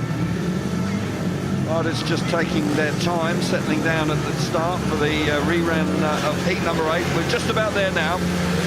Yep, here we go then. Race number 8 it is. Dudek's made a beauty from gate number 2. That is a perfect start from Patrick Dudek of Poland. Chris Holder is up the inside, charging hard here. Saifutinov has come through into 3rd place, and Adam Ellis is at the back. Saifutinov using that inside run, and it's worked a treat. He's come through into 2nd just for a moment or so. Holder is using the high run around the outside, but Patrick Dudek is looking good here, Cal. Indeed he is. What a start it was from gate 2. The pole absolutely flew, out of gate number 2. Looks good. Tidy ride from Saifutinov right round the inside to get the better of Chris Holder, who's now being dropped, and Adam Ellis is out the back. But Patrick Dudek sensed an opportunity. He knew the significance of this race. Second time of asking into the last lap. Patrick the Dude, Dudek looking good out in front, Nigel. He is indeed. What a dude. Patrick Dudek of Poland. Right leg off the foot peg over the start-finish line. And a big 3 points to Dudek. Fine ride indeed. Saifutinov calculating his move well to get the better of Holder on the inside line. Nicely done from him. But Patrick Dudek with 3 very important points there. Puts him on to 4 from 2 rides. Yeah. And he got that race well and truly under control. Indeed he did. He did it right from the tapes. Fantastic ride from him. Plenty of poles here encouraging their riders. And heat number 8 goes the way of Patrick Dudek. From Emil Saifutinov in 2nd, Chris Holder in 3rd place. And after 2 rides apiece, we have Zagar and Janowski on 6 apiece, with Wolfenden, Lindgren and Smarslik on 5. So the drama continues here in Cardiff. The British Grand Prix proving to be a nerve-wracking experience. With 5 restarts in 8 heats, a retirement, a leader down on the deck, and a reserve, Josh Bates, stealing points. We'll be back. Pinship leader we just saw in Heat 7 down on the deck, and it's so risky when you're carrying an injury to be out there and be in that situation, isn't it? It certainly is, and fortunately it looks like Jason's okay, but we can see the frustration. There's 2 points potentially threw away there. he's leading the championship, but that man, you can see Jason Doyle there, it just lifts his... He was under massive pressure in that race, was doing very well to hold on, but just...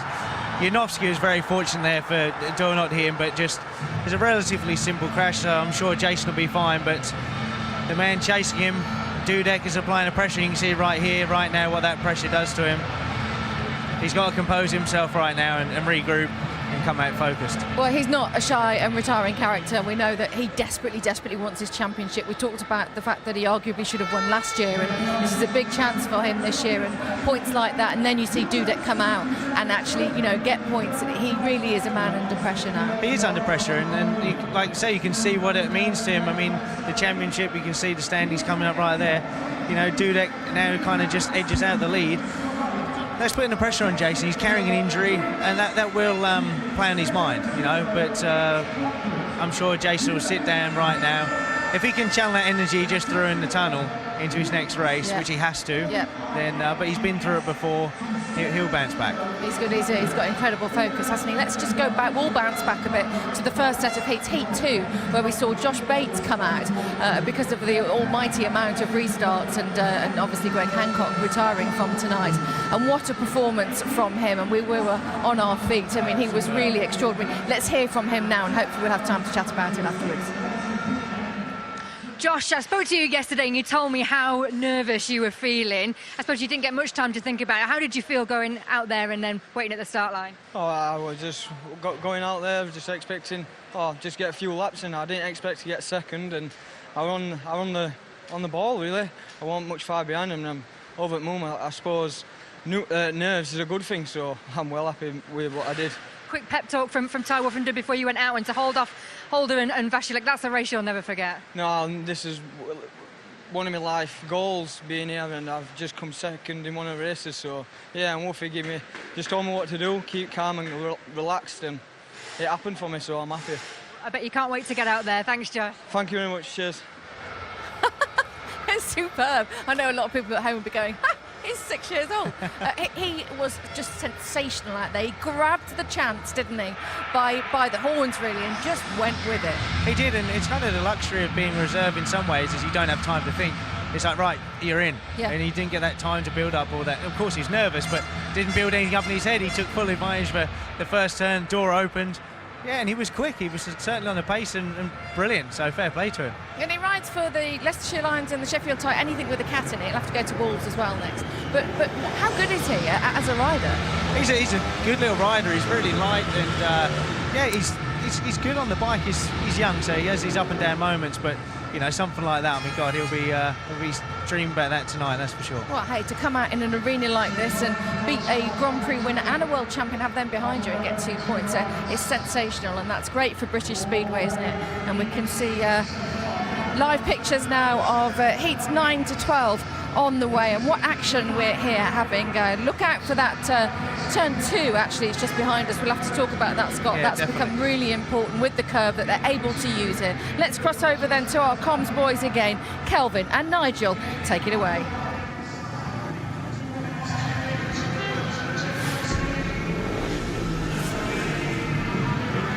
Here we go with heat number 9 then. Piotr Pawlicki off the inside in red. Emil Sayfutdinov goes off gate number 2 in blue. Ty Woffenden 5 points so far, gate 3 in white. Matt Sianovsky off the outside in yellow, 6 points for Magic. But a bit of a test from gate 4, Kel. It will be. This could be a final, this race. Fantastic lineup. Piotr Pawlicki, the poor relation, he's failed to score. He's had a tapes exclusion, and then he made a big mistake and threw points away in his second outing, so he's under pressure.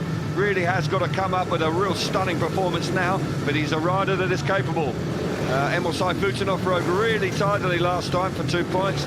Woffenden's going nicely on 5, and Janowski on the outside, unbeaten. It's going to be tough to remain unbeaten though, because this is going to be could be quite a thriller of a heat. I think we'll see a rethink and Emil might start practicing, Kel. I hope so. I really do. He starts slowly and then sort of works his way into a meeting. I just wonder whether they always choose the right bike, Nige. Here we go then, heat number 9 here in Cardiff. Great start from Sayfutdinov, gate number 2 in blue. He's got the start, and now Woffenden nips up the inside. Oh! How on earth did he come stayed on the bike, extraordinary. Sayfutdinov with the lead. Woffinden is in second place. There's a battle now here as Pavlitsky and Yanovsky are having a go in third and fourth right now, but it's Emil Sayfutdinov with that lead. Ty Woffinden second, but how did they stay on? Well, I don't know how Ty Woffinden stayed on. The front wheel seemed to wash out completely. Get his front wheel over the white line. He did remarkably well just to stay on.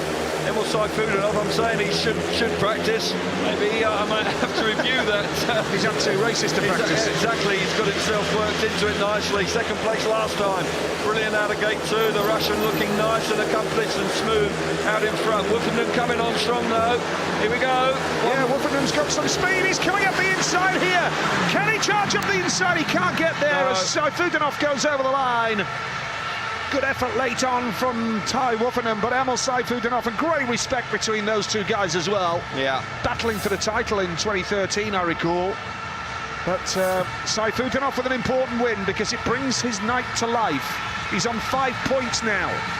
Ty Woffinden getting a standing ovation here in Cardiff. I must say, good.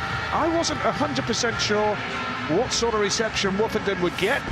By his own admission privately, he knows there are some people that aren't fans of his that used to be, because he didn't ride in the British final and didn't ride for Great Britain, but he's had a standing ovation from the crowd tonight. There is no doubt about that. Yanovsky and Woffinden 7 points apiece at the top of the Grand Prix, and look at Sayfutdinov now on 5. That has transformed his evening. Yeah, you're spot on. This man is having a howler of a night. Piotr Pavlitsky, excuse me, that is Emil Sayfutdinov. Very similar colours, different numbers. They're alongside each other as they go to the first corner.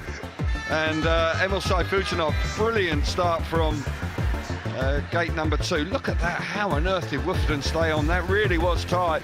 Pavlitsky really all out of shape. Again, Emil Sayfutdinov out of gate 2 makes a super start. Watch Woffinden now, over the inside there, clips that could have really been naughty, that. And he did remarkably well to stay on. Pavlitsky, though, gets relegated to the back, and his night really just has not got going at all, and he won't be able to make the semi-finals now. No points from 3 outings for Pavlitsky, and that is quite a shock. But out in front, as you rightly say, Emil Sayfutdinov, 5 points out of a possible 9, is giving himself a really good chance, and the team, after a very disappointing opening ride from gate 3, 5 from the next 2, terrific stuff from him, and Woffinden solid on 7, and making good progress towards the semi-finals. Yeah, good solid performance from Woffinden so far tonight then, as we build up to heat number 10. Chris Holder goes off the inside in red. Gate 2, Antonio Lindbach in the blue helmet colour. Got a home Grand Prix coming up next in 3 weeks in Manila. Jason Doyle, gate 3, white, looking to bounce back from that crash in his previous outing. Freddie Lindgren of Sweden in fine form. He goes off the outside in yellow. 56 Grand Prix points now for Fredrik Lindgren. Can he do the business from gate 4? Well, here we go. Absolutely. Doyle in gate 3. Good start here from Chris Holder off the inside getter. They were all bunched up again there, and now charging hard, almost like a wall of death, is Freddie Lindgren. Watch out for him here in yellow. He's going high into the dirt, but Holder has that lead. Lindgren is second. Jason Doyle is in third. It's Antonio Lindbach in the back right now, but Chris Holder really needs this victory just to reignite his night and his hopes of the semi-final, and he's looking good so far. Oh dear, problems there for Freddie Lindgren. Not quite sure what went on. I don't know if it's some sort of mechanical. Not sure what have you. He's having a terrific ride in second place. Disappointing for the Swede. Out in front though for the Australian Chris Holder. He's been battling hard without too many rewards, and he's out in front. Certainly Jason Doyle is the beneficiary of the problems for England. He'll pick up 2 championship points and a point for Lindbach, but a good ride from Holder. Yeah, Holder's going to get the win. Doyle, I think a little bit of his covering on his bike has just come undone there. Yeah, just flapping in the wind, nothing too serious. Just come attached from the actual rear frame, but quite at its best tonight, Jason, but he'll be grateful for the points, but bitterly disappointing for Freddie Lindgren there. I don't know if it was a mechanical or whatever happened, but quite clearly a problem in the bottom corner which cost him any points. But Chris Holder, he'll be delighted with that. He now moves on to 5 points. after 2 third places. A nice, handy win from the inside gate. Yeah, very, very important. Much like Saifukanov's win. Really transforms the evening with Doyle second, Lindback was third, and unlucky Freddie Lindgren. Commiserations to him. And Lindgren on 5 from 3 now. Janowski and Woofenden at the top of the GP on 7 points from 3 rides so far, and that was good from Chris Holder. Very good indeed. Very stylish on his day. Yeah, classy rider, yeah, isn't he? And he's won here on 2 occasions. He enjoys his Speedway here, and as you rightly say, he'll be feeling a lot better about his evening now. There's no doubt that the inside gate has proven to be reasonably successful, and Chris makes a really good effort from there. Antonio Lindback gets out-battled.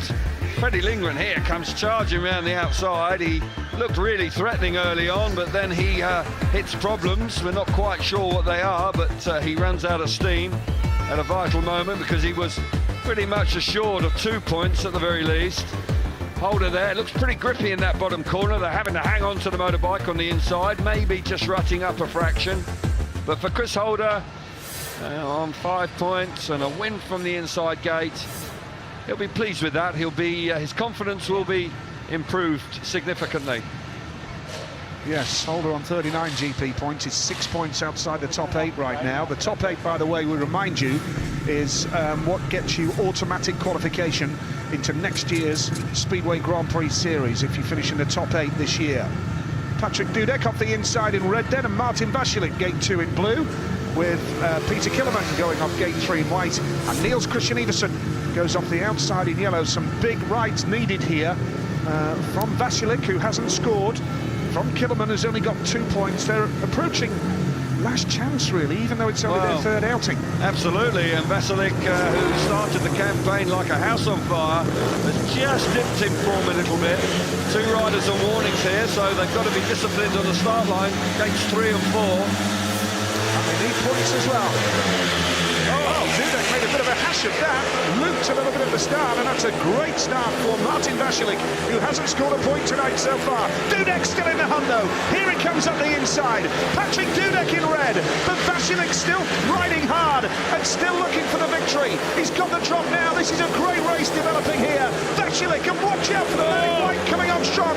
Peter Killerman around the outside, and Patrick Dudek. This is great Speedway! How on earth are they staying on? Patrick Dudek up the inside. Martin Vasilek somehow retains the lead. Fantastic Speedway there with 3 abreast as they went across the start and finish line. Once again, Peter Kilderman up the inside. Fires himself to the front. Dudek's gone to the back. Now he's gone to the front. What a Speedway heat. This man in white, Peter Killerman, unbelievable. And Dudek just about holds out for second spot. Third place in blue was a man who probably thought he had the race in the bag at one stage. Martin Vasilek, Niels Christian Iversen at the back, and that was sensational. And who would have thought that Peter Killerman, with only 2 points to his name so far, would have pulled through from the back to win that race. Heat number 11, simply stunning Speedway. Yeah, top draw Speedway here. Brilliant stuff. Track has just rutted up a little bit and a little bit unpredictable, but there's no doubt that the racing was sensational.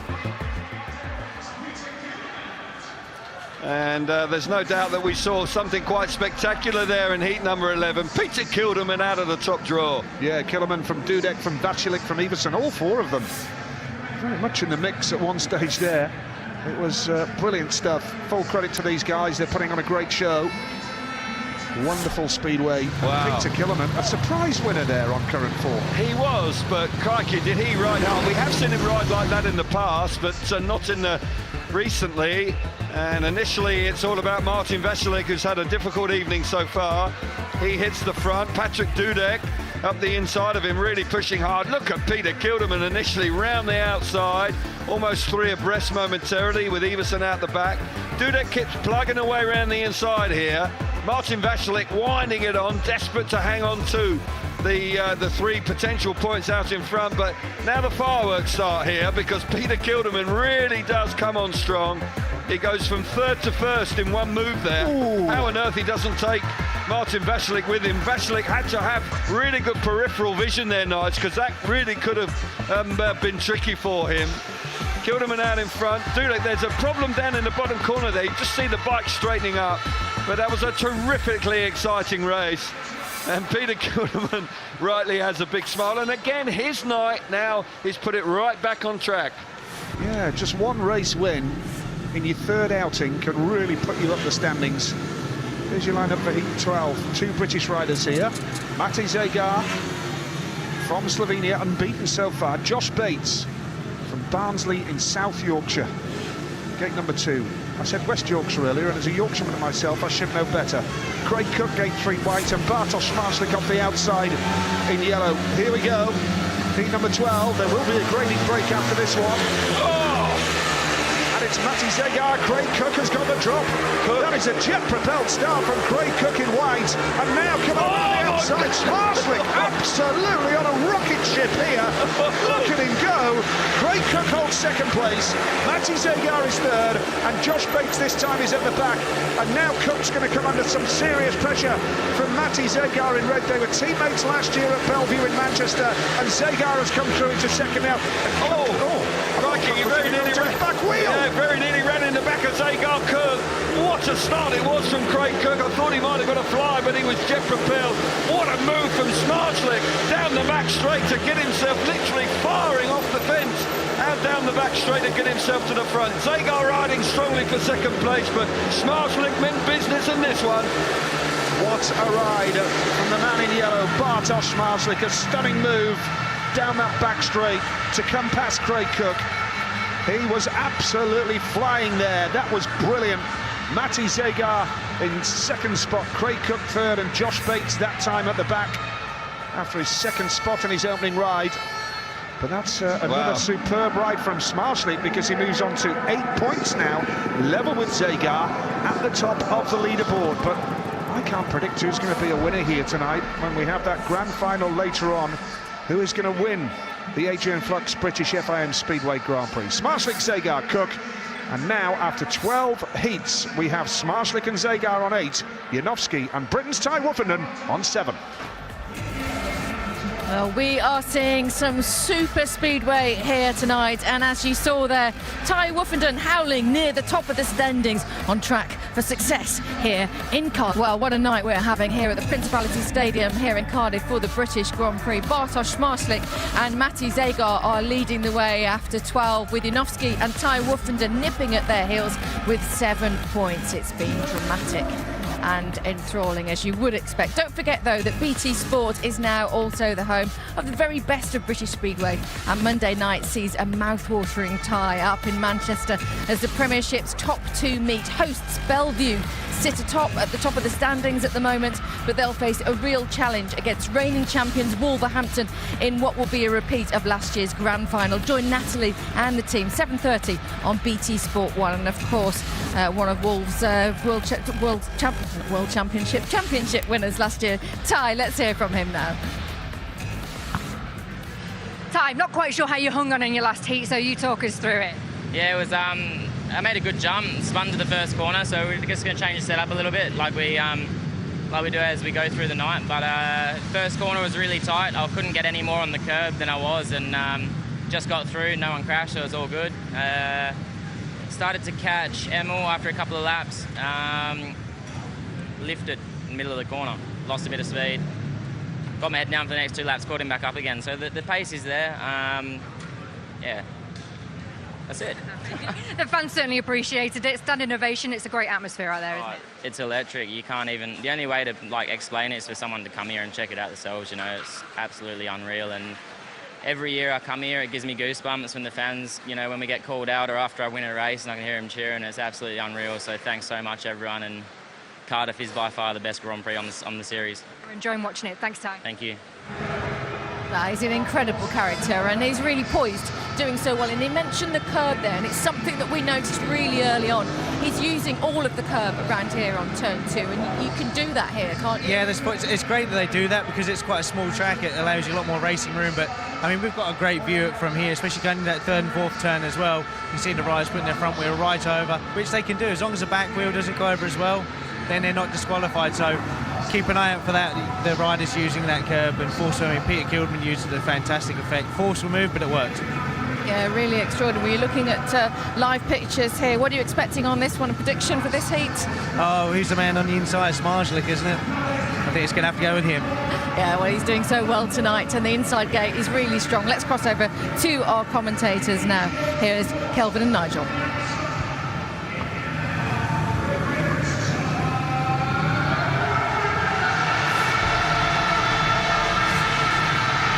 Heat number 13 it is then, Bartosz Smarslik off the inside, then it's Chris Holder, Niels Christian Iversen, and the big cheer you heard there was for Ty Woofenden.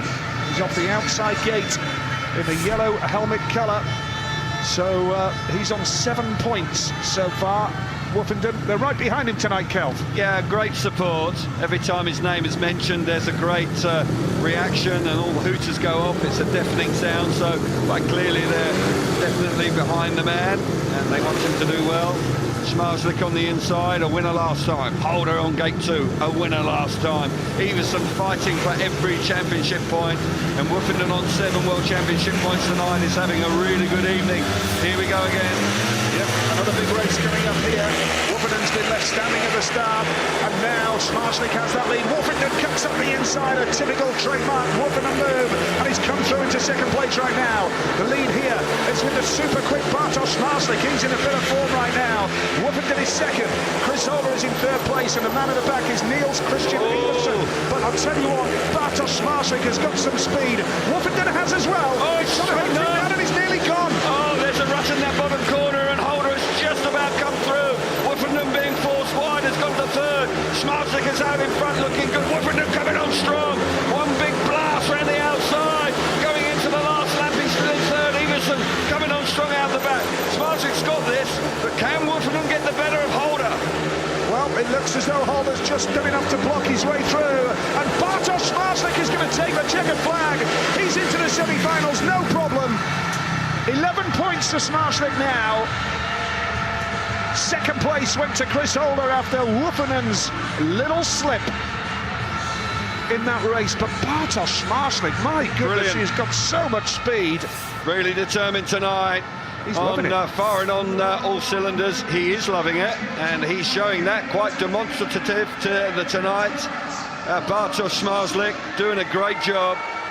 11 points out of 12, that's an excellent return, and heat number 13 is his. Woofenden just got caught out by the rut in the bottom corner. Yes, Bartosz Smarslik, the winner there of heat number 13, with Chris Holder second, and Ty Woofenden was in third place there. This is what it means now. Smarslik's on 11 points. Woofenden on 8 should make the semi-finals from here. Yeah. Should do. Could do with a point in his last ride to make absolutely certain. You see it again. Bit of argy-bargy between the two riders on the inside gate. Smarslik and Holder. Strong move there on the inside from Woofenden. Gate 4 chops to the inside. A classic Woofenden cutback. He there is comfortably into second place, and then he sets about Smarslik. We see it again, charging up the inside. He really is very accomplished at that, Woofenden. Front wheel over the inside line, that's perfectly legal. And he's nicely into second place at this stage, but can't quite stay there. There is a little tricky patch down between turns 3 and 4, and it does catch him out there. We're seeing it now. The bike lifts up underneath him. He's having to use all his skills there to scrub the speed off, and now he knows he's vulnerable. We're seeing it again. It comes up the inside, just turns the bike really hard. It now lifts up underneath him, just momentarily killing his speed, and he's fighting now. He knows that Holder's going to be coming, and Holder does snatch that second place away. But for Bartosz Smarslik, he's on fine form tonight. Yeah, terrific form from Bartosz Smarslik. Got to go to his home Grand Prix in Gorzów in the second part of the season as well. Tough man to beat there. Oh, he'll be up for that, no doubt. Freddie Lindgren goes off the inside in red here. Matti Zegar gate 2 in blue, with Patrick Dudek going off gate 3 in white. The series leader by 3 points. And Matt Janowski, who's third in the world standings, he goes off the outside in yellow. I'm going to say this time, what a lineup. What a lineup indeed. All these riders are enjoying a good night. Got a feel for Lindgren last time. The bike packed up. He's on the inside. Can he bounce back? Big race coming up right here. What a start from Lindgren. Zegar packed up on the start line, and now Janowski's going to try and get around the outside of Lindgren. Will Lindgren close the door? Great move from Janowski. That was a stunning swoop. And now Dudek comes up the inside. Lindgren's under all sorts of pressure. Holds second spot nicely though. But this is great stuff from Janowski, and Dudek out of shape. Yeah, just caught a hole there and just straightened up momentarily, as does Lindgren. Janowski out in front, riding well. Something wrong with Zagard's bike initially. I think it was a cutout came out, and he certainly is now underway, but no chance of any points. Magic Janowski is enjoying a terrific night at Speedway here, and Lindgren hanging on the second place with Dudek in third, but Janowski's looking really accomplished tonight. Yeah, this is a super ride from Magic Janowski. He's going to go into double figures. This race will take him through to the semi-finals. Janowski, former Paul Pirates rider here in the UK, had spells with the Swindon Robins and the Kings Lynn Stars as well. Fantastic ride from the pole. Freddie Lindgren with a couple of points as well. He needed those after his problems in his previous ride. Matty Zagard, though, I wonder what that might have been. It was the cutout. I think it was the cutout came out, Nige. Must have got caught around his wrist, and as he's literally gone flat out, I think it's popped out because he pushed it back in again. I believe that's what happened. It was quite quick, but he'll be disappointed, but he has got points in the bag. But great ride from Janowski, class out in front. Yep, Janowski the winner with Freddie Lindgren second. Patrick Dudek was third. Matty Zagard did complete the race, but didn't get off the start line. And Smarzlik on 11, Janowski on 10, Zagard on 8 now, with Woofenden level on 8 points as well. That's heat number 14. And Janowski with a smart move in the early stages there to get that race under his belt. Well, very brave indeed. We'll keep an eye. Yeah, you can see the cutout has come out there, and great shots. He reacts, but unfortunately for him, his race is run before he's almost gone bike length, because quite clearly it couldn't have been engaged correctly, and that's desperately disappointing for Zagard. But he's got 8 points, and he's got one more ride, so he's got every chance of making the semis. This is a great move from Janowski down the back straight. I do hope we see it. He was so brave on the opening lap as he charged around the outside of Freddie Lindgren. It really was a breathtaking move, really brave indeed. But once he gets there, track's just a little bit choppy at this stage. Once or twice we saw Dudek getting out of shape. But the classy style of Janowski out in front, and he moves sweetly on to 10 points and comfortably into the semi-finals. So heat number 15 is coming up, but that was a great ride from Matty Janowski. Yeah, and he had 2 gate 4s, Nige, and that's not always ideal. No. And he's got 4 points from gate 4, and with a gate 3 to come. He hasn't had the best of draws, but he's having a really good night at Speedway. Yeah, looking super quick. Matty Janowski as we move on to heat number 15 here at the Principality Stadium in Cardiff tonight. It's the Adrian Flux British FIM Speedway Grand Prix live. Emil Seifutenhoff off the inside. Peter Killerman, gate 2, had a good ride last time out. Craig Cook, the wildcard, gate 3. And Antonio Lembach throwing off the outside in yellow. Here we go. And Emil Seifutenhoff has hit the front here, but the red lights have gone on. Yeah, now quite clearly the referee thought Seifutenhoff moved, waited to see where he went. Well, it might be Peter Kilderman. Okay. It might be Peter Kilderman. It's nip and tuck between the 2 riders on the inside. Yeah, Seifutenhoff moved first, you're right, Nige. And the red lights did not come on until the apex of the first and second turn. And clearly he's waiting to see where Seifutenhoff was. All 4 riders back, warning to red, but when he saw that Seifutenhoff was in front, he's called it back.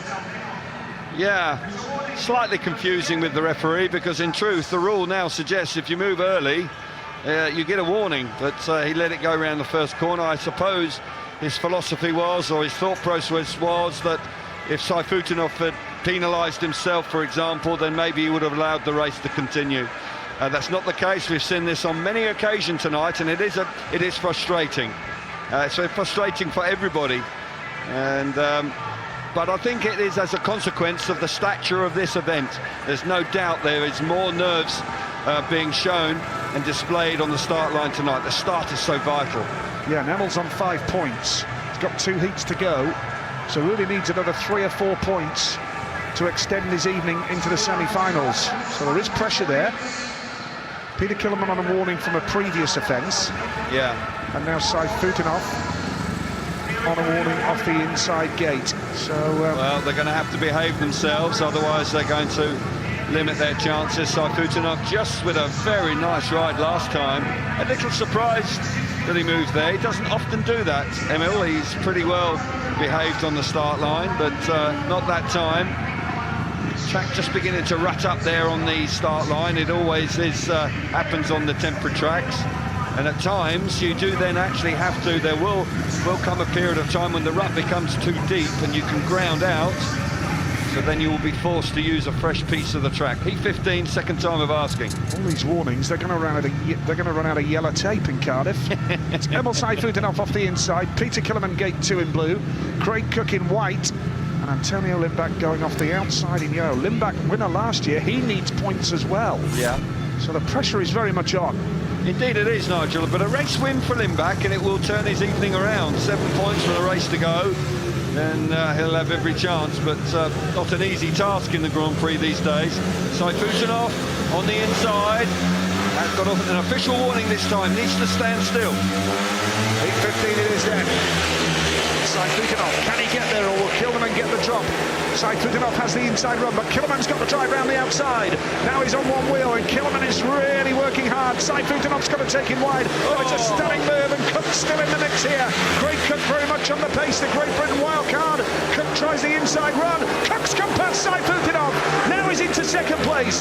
The lead is with Peter Killerman and Cook's now got an opportunity for the inside run. Oh, now Saifutinov on the inside. Unbelievable Speedway. What a ride from Emil Saifutinov. This is sensational stuff from the Russian. Cook had got in the better of him. Peter Kilderman had got the better of him. And then he gets back to the front. There's a lap to go. Think you can throw a blanket over the first three. Oh my goodness, how tight's that? Oh, crikey, great good. How on earth did he avoid the opposition? But Emil Saifutinov, that's a stunning ride from him. Sensational. That is a stunning ride. I can't tell you how well he's ridden there. He was out-battled early on. He went back to third place and he rode beautifully. He didn't panic. He showed great composure. He switched back to the inside and got himself back to the front. That is proper Speedway right there. I'm just more amazed that Cookie didn't hit anybody or fall off himself. Well, there is that, yeah. Which is great. It is. It's amazing. Saifutinov, Killerman, Lindback and Cook is your finishing order for Heat 15, but goodness me. And Emil now has put himself in a great position for a semi-final spot. 8 points from 4 rides for the Russian Rocket. Back in the Grand Prix series and really starting to settle back into it nicely now. Yeah, and he did it in fine style here. Initially, Peter Kilderman makes a very good start.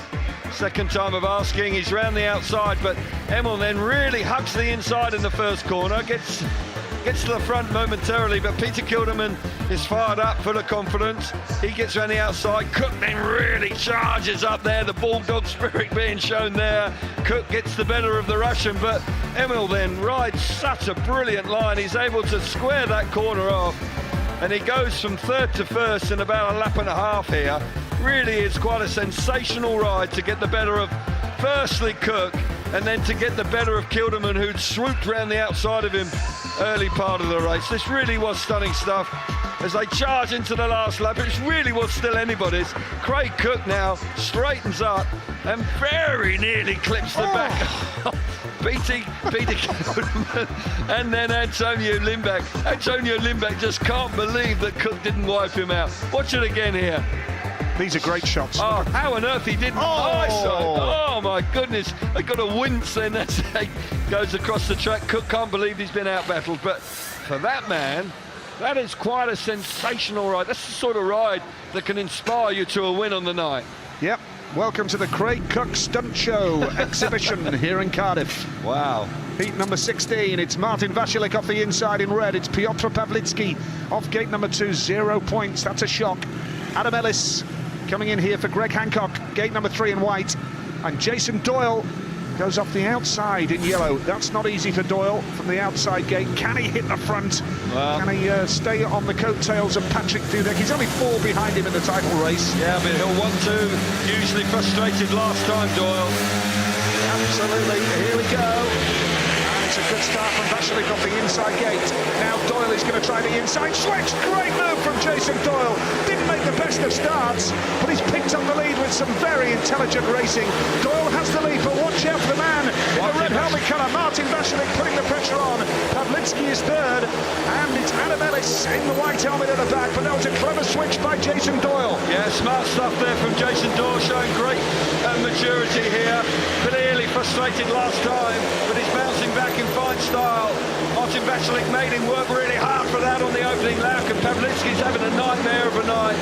No points coming into this, maybe he'll only get one here. Doyle into the last lap, desperately trying to hunt down the championship leader, Patrick Dudek. The Australian looking really good here. And it's going to give him a shout at a semi-final place as well, because he was only on 3 points before this. He's just doubled his score. Jason Doyle moves on to 6 and gives himself an opportunity to push for a semi-final spot, and that's what he has to do to really stay level, if you like, with Patrick Dudek ahead of Melilla in 3 weeks' time. That was a very, very clever ride from Jason Doyle. And Vašilik working hard early on. Pavlitsky getting his first points of the night as well. And we are really seeing some lively speedway here in Cardiff tonight. Great stuff from Jason Doyle of Australia right to the Swindon Robins here in the UK. Very, very intelligent as the winner of heat number 16. Martin Vašilik second, Piotr Pavlitsky was third, Adam Ellis at the back. Overall then, this is what it means. After 4 rides each, Smarslik on 11, Janowski on 10, Doyle just outside the top 8 on 6. Well, some brave and bold speedway racing tonight at the British Grand Prix. Heat 17 to 20 on the way. Bartosz Smarslik, top of the tree. He hasn't made a final this year. We are having some sensational racing. I mean, the oohs and the ahs of Kelvin and Nigel there are really, I mean, we're all at it, aren't we? Yeah, I'm looking through my hands half the time. It's just, the racing is absolutely fantastic. And we knew we'd be entertained, some good racing, but those riders, they're brave out there. My God, some of the moves are being pulled right now. They are skinnier teeth stuff. They really are. Let's hear from Emil Sayfutdinov, who's had a slow start, but in that last heat, he went out in winning, putting himself in with a chance of making it through to the semi-finals. He's chatting with Nat. Emil, you've not been here for 4 years. Is it exactly how you remember it, or even better? I remember that, its atmosphere is amazing. So track is a little bit different because I think it's material is some change about these 4 years when I'm not riding in Grand Prix. So track is the same, so rats, many lines, to pass. So just, is keeping some good setups and keeps good speed. So we try, is do best. So I hope it'll be good. 8 points so far for you, but some really tough racing out there tonight. Yes, for sure, it's really tough. And yeah, so, it's just like I said, just need to keep the good setups, good speed, and try to win start, and we'll be good. Thank you, Emil. Thank you. Well, Natalie's absolutely right. I mean, tough races out there. It has been really extraordinary. Super speedway racing out of the top drawer, as Kelvin would say, and he's bang on with that. But Emil Sayfutdinov, he didn't practice yesterday. He never does in a Grand Prix. Why would you not take that opportunity? Well, there's various reasons. I mean, I'm not a fan of practice. I think sometimes the track can change a lot. And if you know the setup, if you've been somewhere before, you see some riders say they were happy in practice and then race day they change bikes, they use something different. So I think for him it's psychological. He's not practiced all season. He has done it. Benefits? Well, an example like this track here, it's only 272 metres, a small track. It's like 75 metres smaller than Leshno, yet you run the same gearing. So if you've never been somewhere like this before, it'd be beneficial. But, see Emil right now, he ran a last in his first race. You could argue, was that because he didn't practice or not, but he's dialed it in now. But he started with no points. I mean, could he not start better if he'd had a practice yesterday? Do you not feel as though he could come to the meeting a little bit quicker than he has done? I mean, this has gone on all season, hasn't it? Yeah, maybe so, but I think the first race, I mean, just how tough this competition is. You could have the setup bang on in your first race and still run a last because it's just such a tough competition. So he could do, but I mean, he's obviously not fazed by it. I think he comes into it more relaxed. The fact that he hasn't had any practice, he just comes in here, clear vision on where he wants to be. Yeah, I still find it extraordinary. You haven't sold it to me. I would think that any sort of practice would be beneficial to you if you were racing somewhere, but you know, you didn't like it either, so... No, there you go. Well, fair enough. Horses for courses. It is horses for courses, but what do you make of tonight's Speedway? I mean, we've been hopping and skipping here, and the crowd have been absolutely loving it. I hope you've been loving it too. Absolutely brilliant, absolutely brilliant. The track is rattling up a little bit, but the racing's been absolutely fantastic. You're looking at live shots now. Let's cross over then for the all-important last few heats. To take us through it, expect lots of oohs and ahs from Kelvin and Nigel.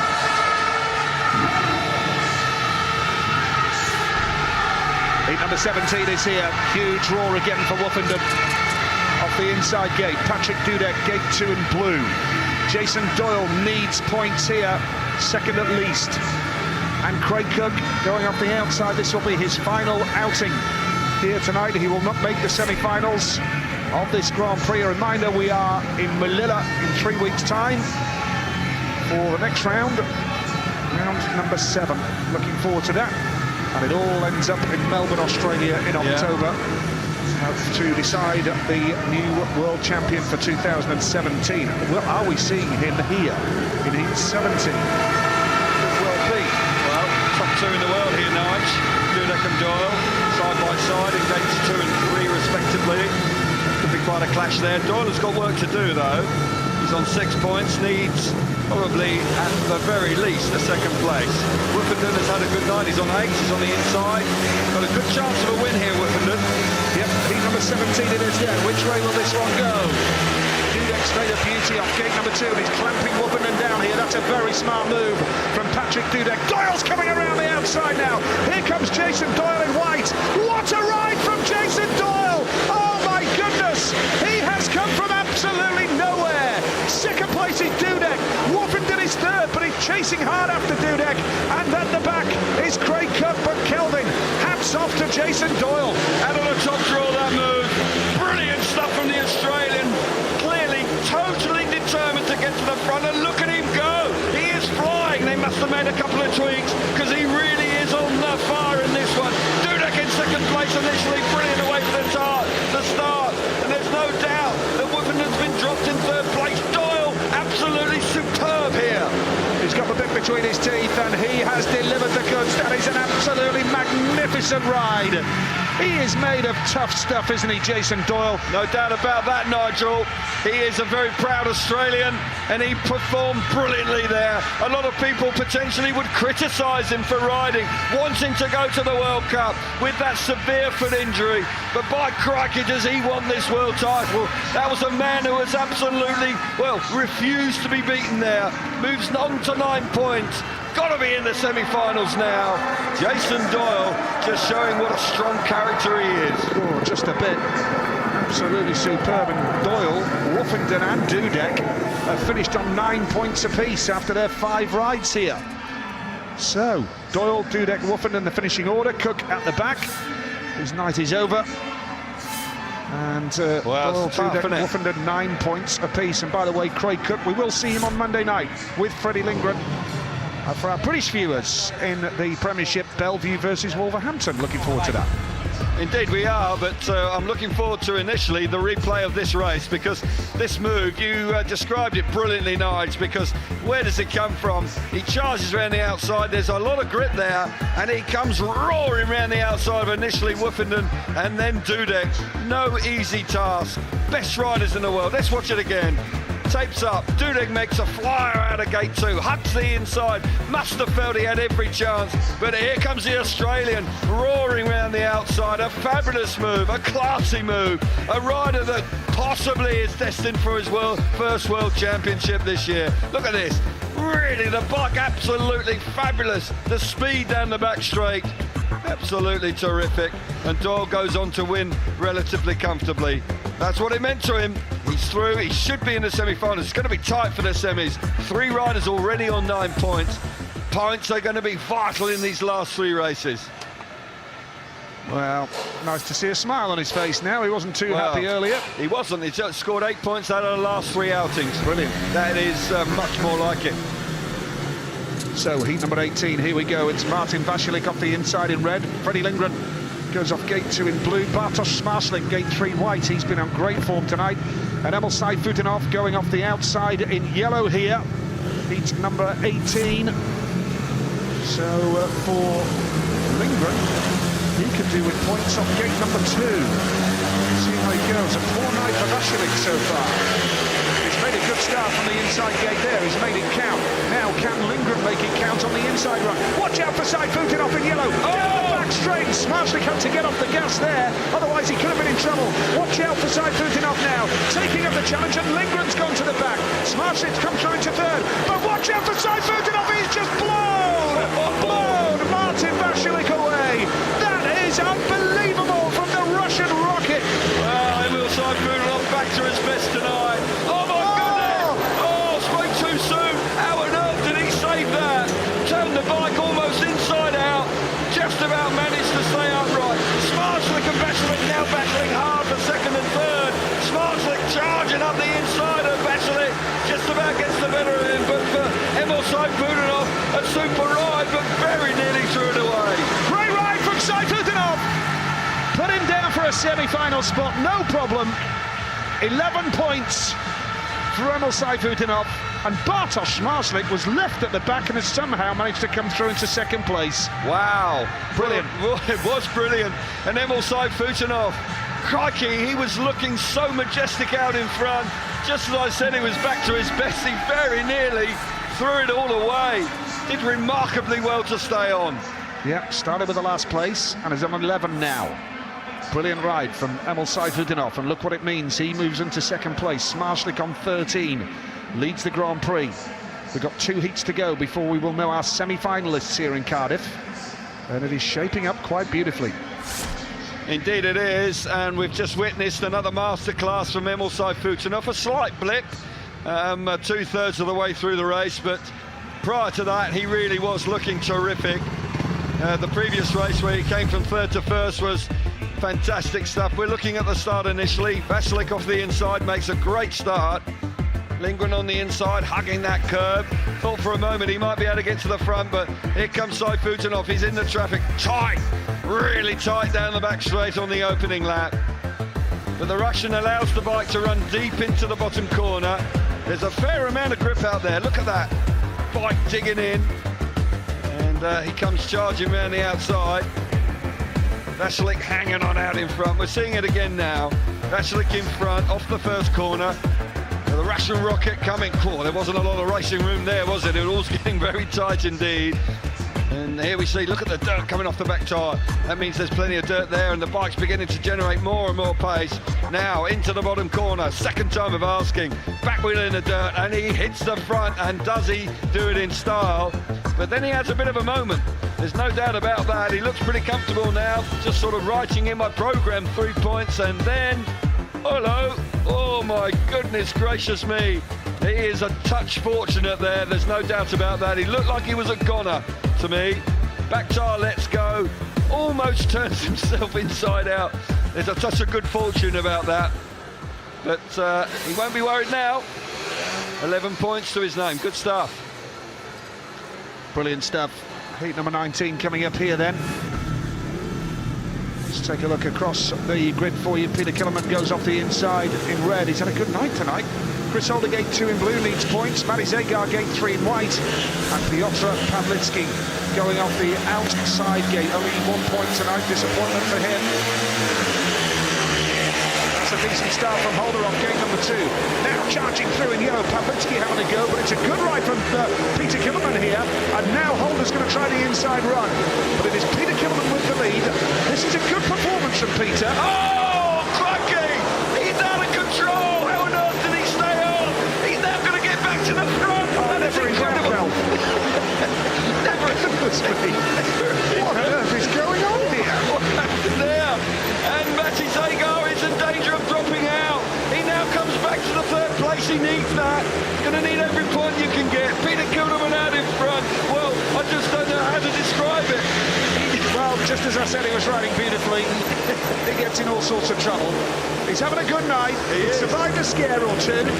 And he's going to end up here in heat number 19 with 10 points from 5 rides. Well done, Peter Killerman. And he needs just Possibly the heart rate went up a touch there for a moment, because when he clouted the fence 2/3 of the way down the start and finish straight, it looked like he was going straight for the centre green. In truth, that's where he should have been going, but then somehow he managed to survive. It really was an extraordinary moment, and he was all out of control. But you're right, Nigel, he's had a great night, and he's in the semi-finals.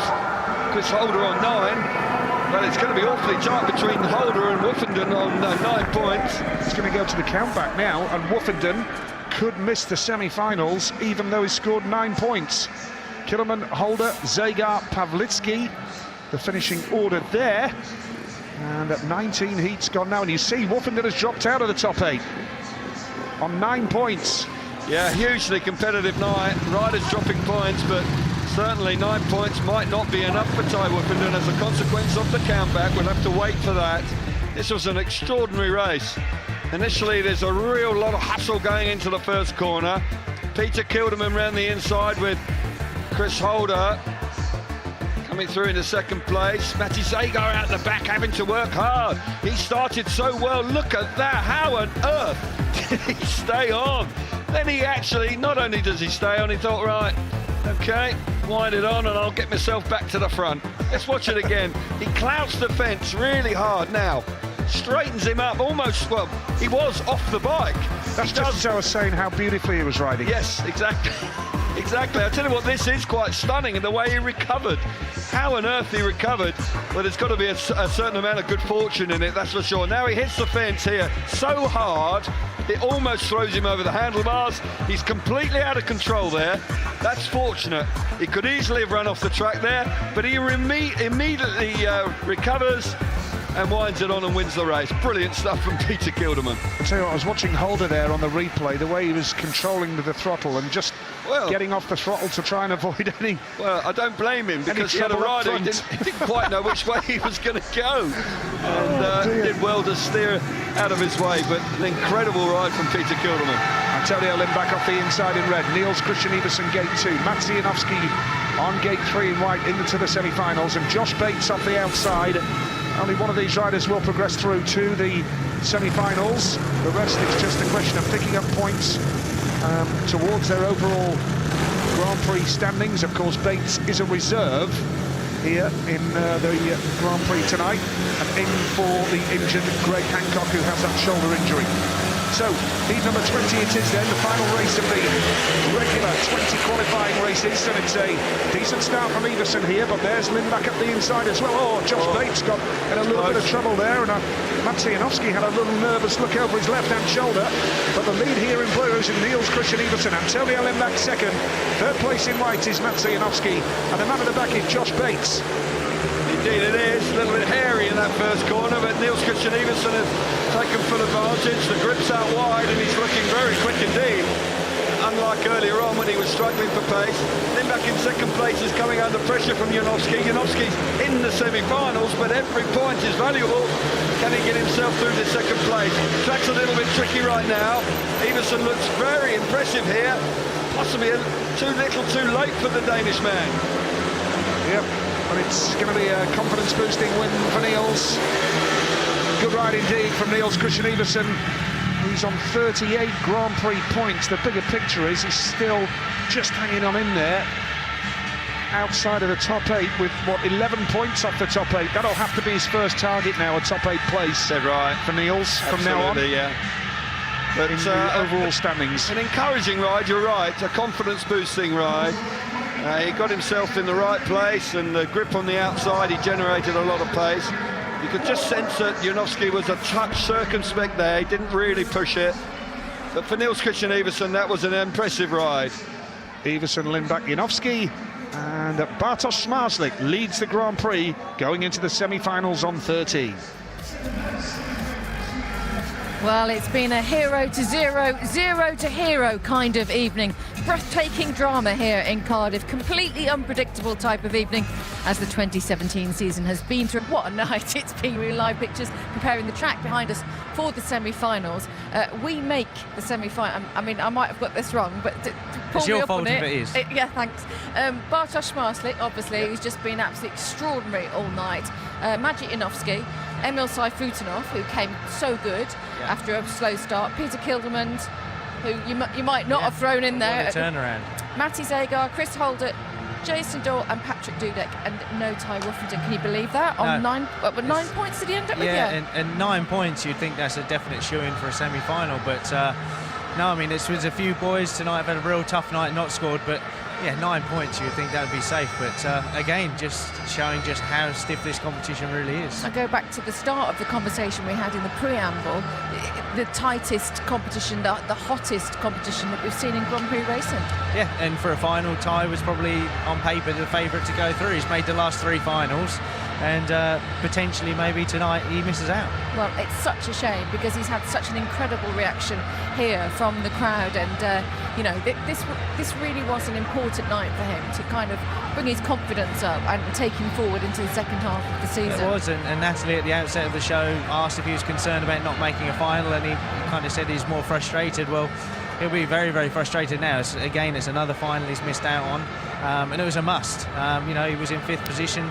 You know, that leaderboard is going to change around now, obviously with the absence of Greg Hancock now, but you know, nonetheless, I mean, like you say, the racing though, my God, it's been unbelievable. It really has been a treat to watch it, hasn't it, to sit here. I mean, sometimes, you know, you have a couple of heats where you're out of your seat, but literally every heat tonight, there's been something extraordinary. And it's not just us, I mean, the riders have been out of their seats too. Gilderman, I mean, my God, what, you know, so brave to hold on, Emil, so yeah, I mean, it's had everything. There's been some great saves, but it's been top Speedway, hasn't it? I mean, this is really top level. I mean, what we're seeing tonight is very, very special.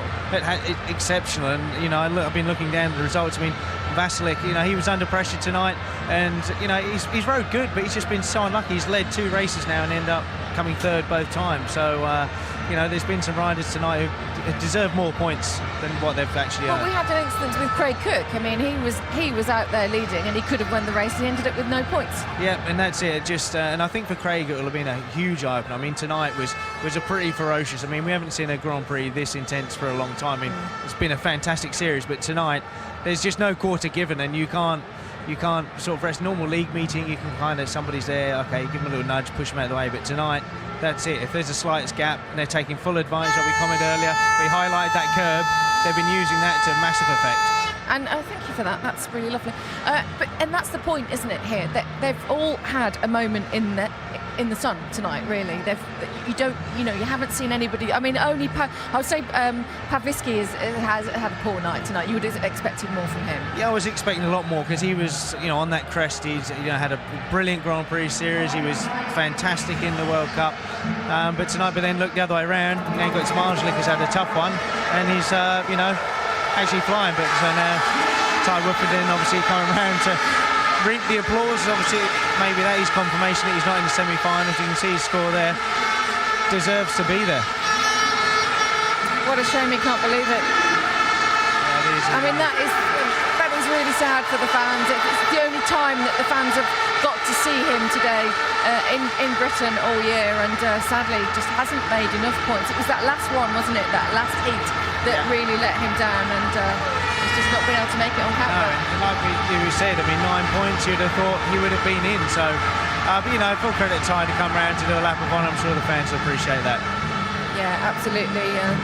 That does show the measure of Ty Woffington. The confirmation then of your Speedway Grand Prix semi-finalists, and Ty just missing out there, as you can see on countback. Same number of points as not 1, not 2, not 3, but 4 riders ahead of him. I mean, just really shows the extraordinary nature of what the British Grand Prix has been this year. Yeah, unbelievably tight. And, you know, there's a few of the boys in semi-final really, really have to capitalise on it.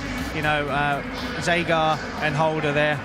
Here we go. It's always the gate positions. You know, I always do my little stats and notes and everything.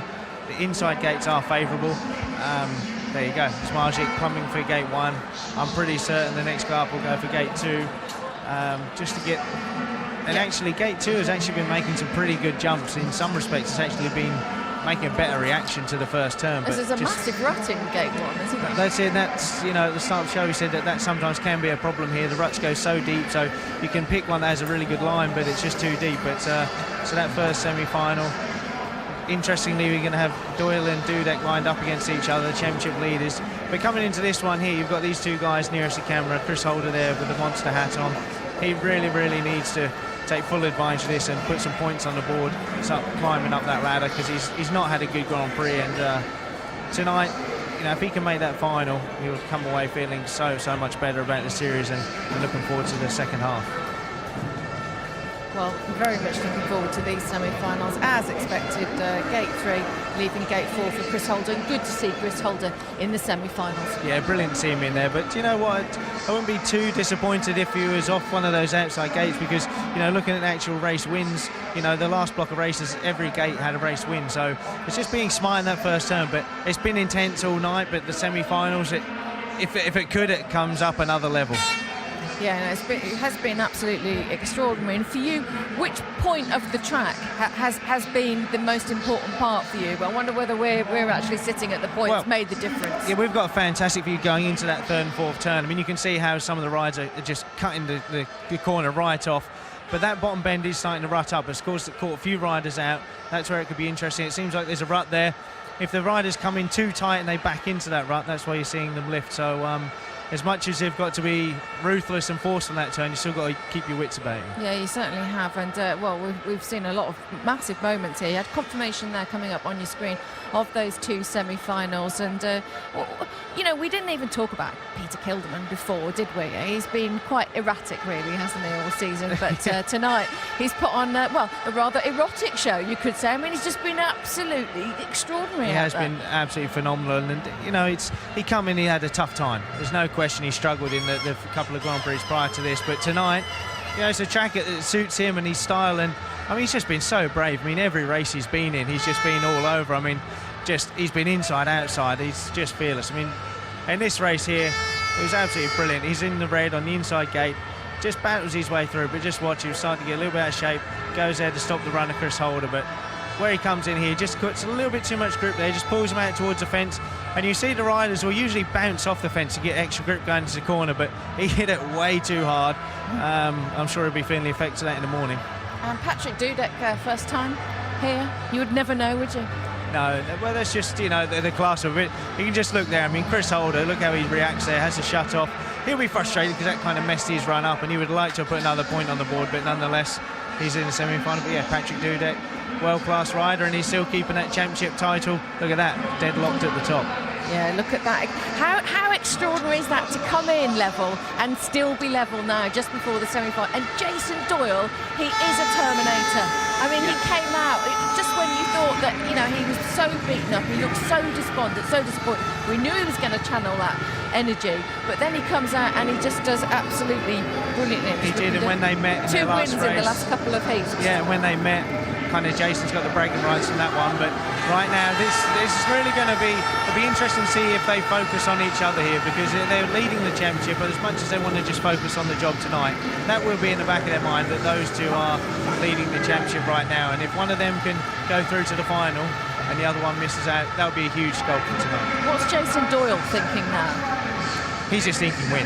He knows it. He'll be, I think Dudek will be partly on his mind, but he'll just be focused on getting in front, getting through to that final. That's all he's concerned about. Well, what a treat we've had tonight here in Cardiff at the British Grand Prix. We couldn't have wished for anything more other than Ty Woofenden to go through to the final, arguably, if we are flying the flag. Let's go to this now. Here come your semi-finals. First semi-final of the Adrian Flux British FIM Speedway Grand Prix, and it's Bartosz Marslik. Brilliant Bartosz Marslik off the inside in red. Peter Killerman, spectacular tonight, gate 2 in blue. Remarkable Jason Doyle off the outside in white. And Patrick Dudek outside in yellow. Doyle gate 3 in white. Those two joint leaders on 74 points in the World Championship. Doyle and Dudek alongside each other on the starting grid and alongside each other at the top of the World Championship standings, Cal. Yeah, they were coming into tonight, and going into the first semi-final, they are again tough.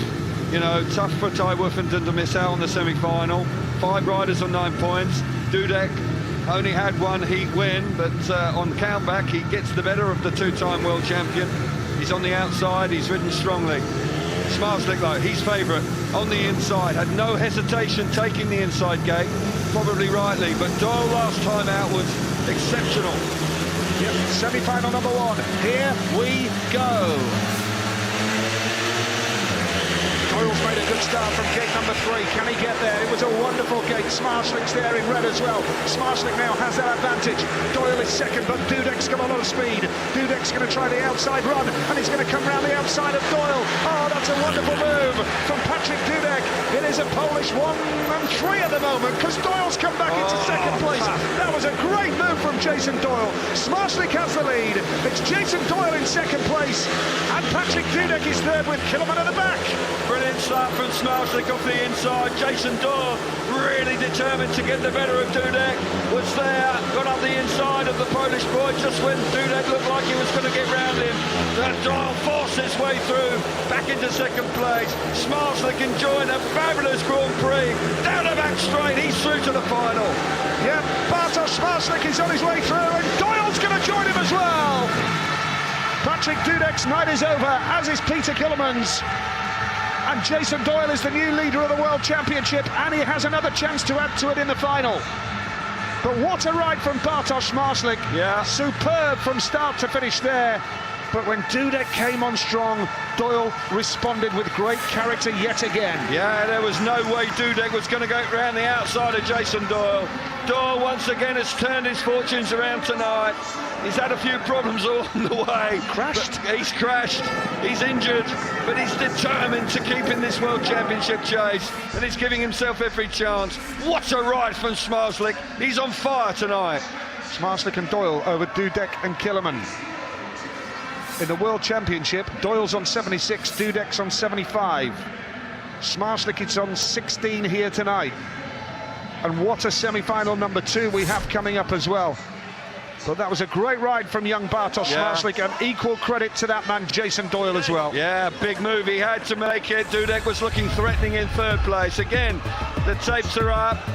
You're right, Doyle makes a great effort initially, dropped the clutch bang on, but that inside run from Smarslick works a treat.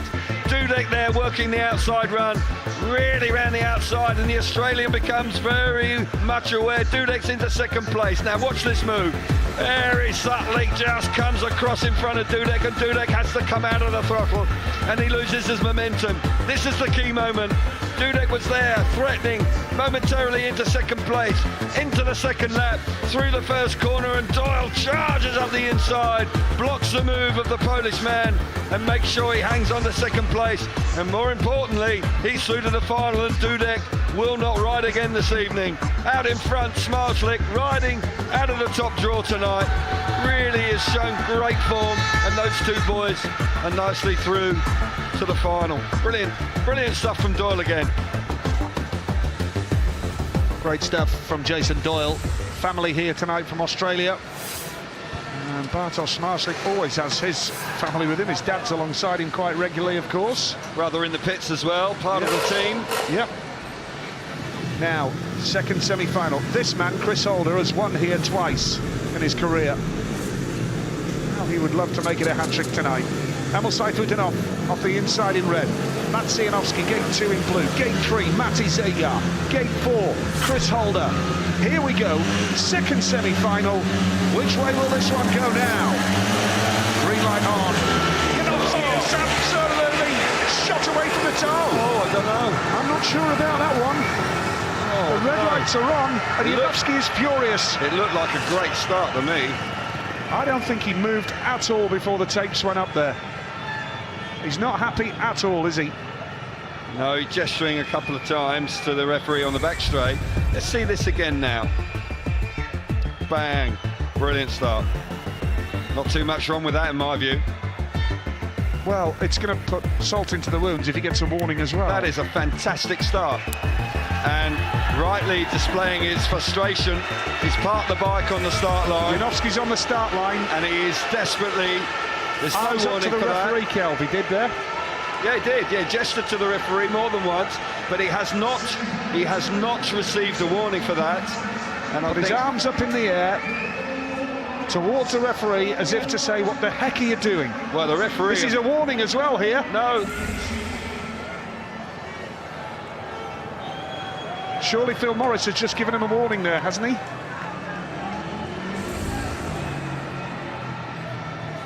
He's not had a warning for the start. Okay. No, I think he's probably been told to calm down and get back on your bike.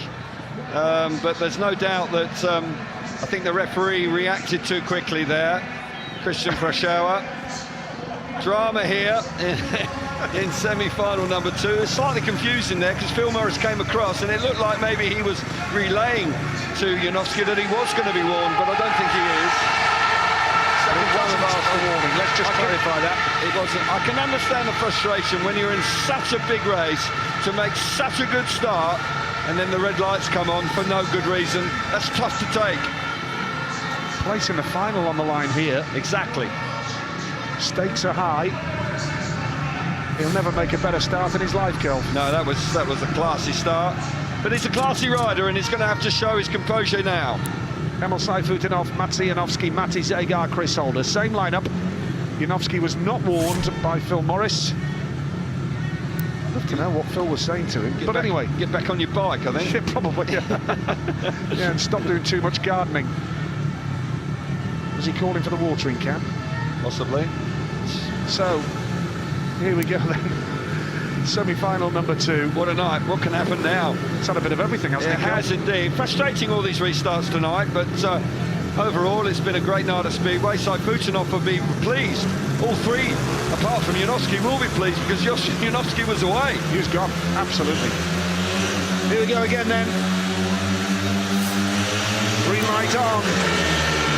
And that time Janowski responds again. That's a great start. Oh, and Chris Holder loses it a little bit there, but he's got the outside run and he's got speed on Sayfutdinov as well. Chris Holder holds second place right now. The lead is with Mats Janowski. Second place, Chris Holder, and Zagar's coming through as well, charging hard in the outside run. Zagar's got a lot of speed here. He's going to take up the running on Chris Holder. Oh, this is great stuff from Matti Zagar. Oh, he's come through into second place. What a ride from Zagar. Very stylish indeed round the outside. All credit to Janowski to remain composed, but Zagar's going for a win here. Zagar's he nearly threw it away there, running in too far. Into the last lap, Janowski showing great composure, repeating the start from gate 2. Zagar riding out of his skin to come through into second. Janowski is going to get into the final. Bit of justice perhaps there, you might argue. Too right. Gets the win under his belt. 2 perfect starts on the trot. One of them was pulled back. Second one, he did it again. And Matti Zagar, full credit to the Slovenian for the way he battled through there as well. Absolutely, Nigel. That was a terrific ride from Zagar.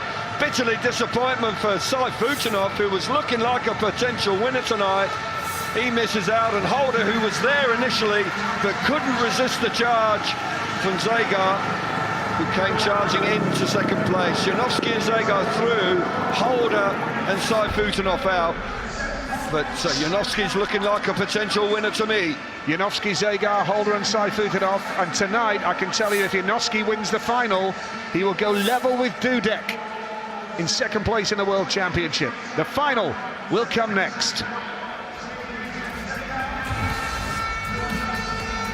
Well, blistering action here in the semis, peppered with controversy and drama. The British Grand Prix final is up next.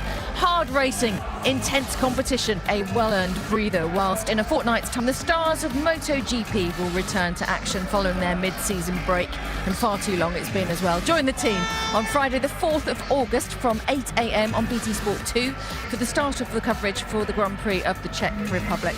It's proving to be another brilliant season, so make sure you join us for the latest instalment of a perfectly poised fight for the title. Live pictures then here now of the draw. Gate 1 chosen, as Scott you would have expected. Yeah, not too much hesitation there.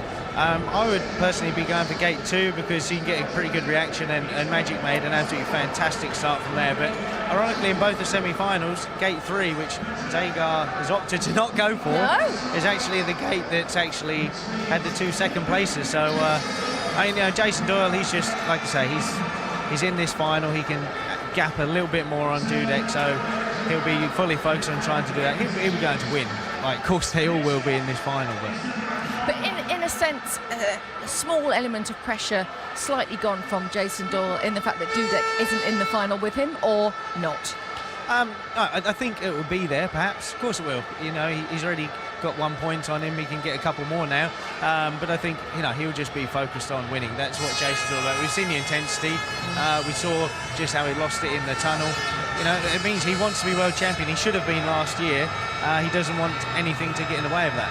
It is actually incredible to see a sportsman, you know, lose it a little bit like that. I mean, not massively. Just don't bring me the. I don't want that. I want to stand on my own 2 feet. And he is an intense character, but the focus that he has, it's so extraordinary to be that foot plated with 14 screws in it, 3 plates. I mean, he is the bionic man tonight. Oh God, he must be in pain. And no, I mean, you wouldn't be human if you didn't lose it. He crashed. He's frustrated. He doesn't want to throw any points away. He doesn't want to lose any races. So to crash and throw potentially 3 points away, he was frustrated. But I'd be more probably concerned if he didn't lose it, because that would show that the passion's not there. He's an incredible sportsman. He's just really sensational to watch. He's up against frustrated Janowski. Let's talk about that for a second, because the referee stopped that race, and we've heard subsequently that he actually has sent down an apology. That's Christian Froschauer, the referee, to Magic, to say, I'm sorry, I shouldn't have stopped the race, I made a mistake. Fair play to him. That's a first. I've never had a referee. I have to be careful what I say, because I select for the new race, so the referees will be on my back, but I've never heard that in my life. So fair play. I mean, it's human. He's made a mistake, but he's apologised. But I mean, it didn't affect Janowski in that race. He was so fired up. Well, it almost fired him up even more, didn't it? So you know, I don't think Phil Morris was happy with Magic being on the start gate, doing a little bit of extra gardening, but you know, I suppose that's just reward really, because that shouldn't have been pulled back, but didn't faze him. Second time out, and Jason Doyle right now will be walking up that tunnel. There'll be nothing in his mind other than winning, and I think it's his first final here, is it? So. Well, Jason Doyle, this is a 100% final record this year, isn't it? I mean, he's been in every single final. You didn't have him in your top 4. I know, silly me. I picked Zagar though. You did, and actually Zagar, yeah. I mean, look at this final is, you know, it's really going to be quite an extraordinary lineup, isn't it? It's going to be tough, like the whole night has been. Well, like Zmarzlik, he's not made a final all year. Tonight, absolutely fantastic. Only dropped 2 points coming into this final. So, like I say, I mean, he's obviously used the success of the World Cup, a little gap in this series, to really boost his performance. Janowski, very impressed with him. He's been solid all season. And like I say, he has a good result here. He could really push himself up, could even push into that second place. We've had a different winner for every single race so far this season. Are we going to have another one tonight? Will it be a 6th? Who knows? It could well be, couldn't it? I mean, Zmarzlik, to be fair, he has looked like he's had just the edge on everybody, but it comes into the final now. I think Jason Doyle's the sort of person, he'll be just so determined to step it up. He looked brilliant in his semi-final, so I mean, there's the point standings. Just look how close it is now. Yeah, it's brilliant to see that, isn't it? But who's been starting the best out of those 4 tonight, do you think? Well, Zmarzlik has been gating, hasn't he? But then Jason Doyle off gate 3 actually made the gate in that semi-final, just couldn't quite get across to get the win. But and he's on gate 3 again. He is, so he'll be quite happy. Yeah, I was going to say, when he walked over, I think he was quite surprised that he bagged gate 3 and walked over and stuck his sponsors in the camera, which he's been doing all night. Yeah. But, you know, he did win heat 17 from there, so does that play on your mind when you're going into a heat, when you're on a gate that you quite like as being successful? Of course, it's all about how you feel, isn't it? And it's all those little mind games and just any tiny smidgen of confidence you can give yourself, and knowing that you've just had a good result like Magic. I mean, he'll be delighted to be off gate 2, so he just made an absolutely sensational start from there. Magic Zagar's opted gate 4. My only thinking is that he's been riding very, very wide. He's obviously got a tall gear on. His plan is obviously to just fly in the dirt and then swoop around on this back straight. For you, Zagar and Zmarzlik, have they been the surprises of the night tonight? Yeah, I wouldn't necessarily use surprise because they're world-class riders, but they've had the biggest turn in form, and it's been very nice to see them actually come through to the final. Yeah, it really has. So can you put your money where your mouth is, or your mouth where your money is, or where your money is? I always sit on the fence, don't I? don't tell me that what a 4 can win this. We know that. All right then, we'll go with Magic. There you go. He's the man in screen. Okay, you're picking Magic. So it's going to be interesting to see how Jason Doyle deals, I think, with this final. Watching his mental strength unfold tonight has been a real treat and a real education, I think, for other young Speedway riders leading up. It's the final then of the British Grand Prix. Kelvin and Nigel, it's over to you guys. Here we go with the final. Bartosz Smarslik off the inside in red. Matt Janowski, gate 2 in blue. Jason Doyle, a remarkable night for him.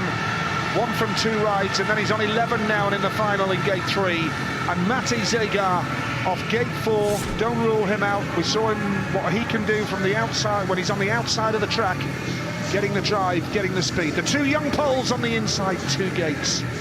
They'll fancy it. All 4 riders going for it here. Jason Doyle, gate 3 in white, looking to extend his lead in the World Championship going into Melilla in 3 weeks' time.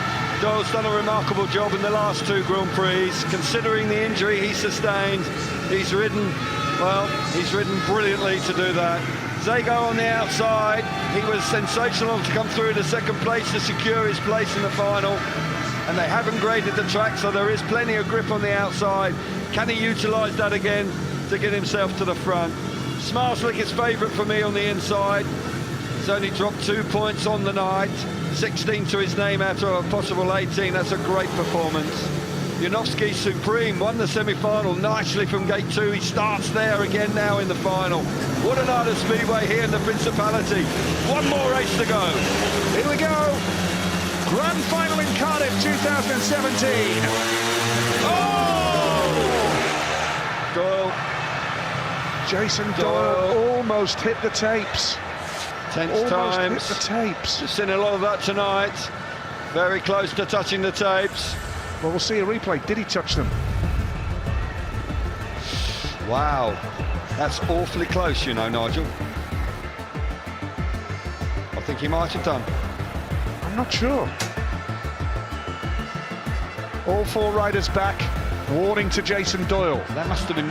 I'll tell you what, you know, I think he may have just touched them. I think he may... I can't call it. I can't call it. This is the best angle, this one. Yeah, if we see that again, there is a warning, and it's all 4 riders, but I don't know. To see it again. I think that's awfully close, really close. Yeah. And he may have just brushed them. That angle you can't really tell. It's the inside angle that's the better one. That really can tell. But to be fair, again, Froschauer didn't take much time putting all 4. Here we go. This is the one. It's marginal, but I think he may have just brushed his tyre, but there wasn't a sufficient deflection on the tapes to notice. And at the bottom line is the referee's made his call. He's back in. Right, we need Hawkeye in Speedway. We do. We need the stickometer. We need the stickometer. Yes. You've got your dirtometer. Yes. Patent pending. Yeah. Anyway, he's back in. And he's back in, yeah. And it's good. I like to see 4 riders in a race. We do indeed. It would have been hugely disappointing for Doyle, as a consequence of that, to have been thrown out. 4 riders back at tapes. Smarslik, Janowski, Doyle and Zagar. Well, the final really is set up beautifully. The pressure for all to see. And a warning doesn't worry Doyle. He's done it before this season. Doesn't worry him, doesn't faze him. No. Just got to ride his normal game here now. But just shows you how pressurised this meeting is. We've had a lot of restarts tonight, and I do believe that is as a consequence of the stature of this meeting. There's no doubt that the riders feel it. It really is quite an impressive, and with the roof shut here, it's such a really, you know, an intense pressurised, it's a pressure cooker pressure here tonight. Here we go, 2nd time of asking.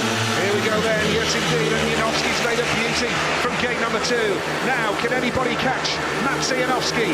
Doyle's coming round into 2nd spot right now. Which way will he go, inside or outside? Smarslik's not done yet. Smarslik's coming through to try and get the better of Doyle. Doyle's right up the exhaust pipe of Janowski. You cannot make a mistake here. All 3 riders up front, really having a ding-dong. 2nd place is Doyle. Now Doyle's trying the inside run, but Janowski looks like he's got the race under control with a couple of laps to go. Only just. Got to say that Doyle's coming on strong. Great battle for 2nd and 3rd. Doyle has ridden strongly for that. Janowski, fantastic out of gate number 2. He's going into the last lap in the Principality Stadium. Looking like a winner to me. Doyle in 2nd. Oh, Smarslik's backed up. Bitter disappointment for him, but Janowski's going to pick up a win. Magic, Matsy, Janowski wins in Cardiff. A magical night for the pole. Moves on to a total of 75 Grand Prix points, along with his fellow countryman Patrick Dudek. And Jason Doyle, with that second place, is 3 points clear in the World Championship on 78. That is a great night's work for Jason Doyle. Commiserations to Bartosz Zmarzlik, and very well done for Matej Zegar, the way he avoided Zmarzlik in front of him. Unbelievable stuff here. And what a night in Cardiff. What an absolutely spectacular night of Speedway, and many congratulations to that man, Maxi Janowski. Well, the last 3 times he's gone to the tapes, he's been in, made brilliant starts, and that was some spectacular start once again. He absolutely flew away from gate number 2. Fantastic performance from Janowski. He really is now a proper championship contender. Clearly delighted, got a feel for you, Zmarzlik.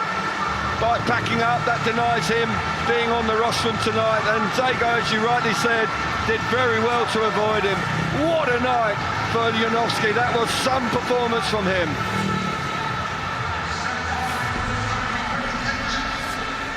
So the result, Janowski, Doyle and Zegar. That's your finishing order in the final. Zmarzlik packed up. And there's the scorers, Janowski, winner of the meeting and top scorer on 17 as well. But Doyle is the leader of the World Championship on 78.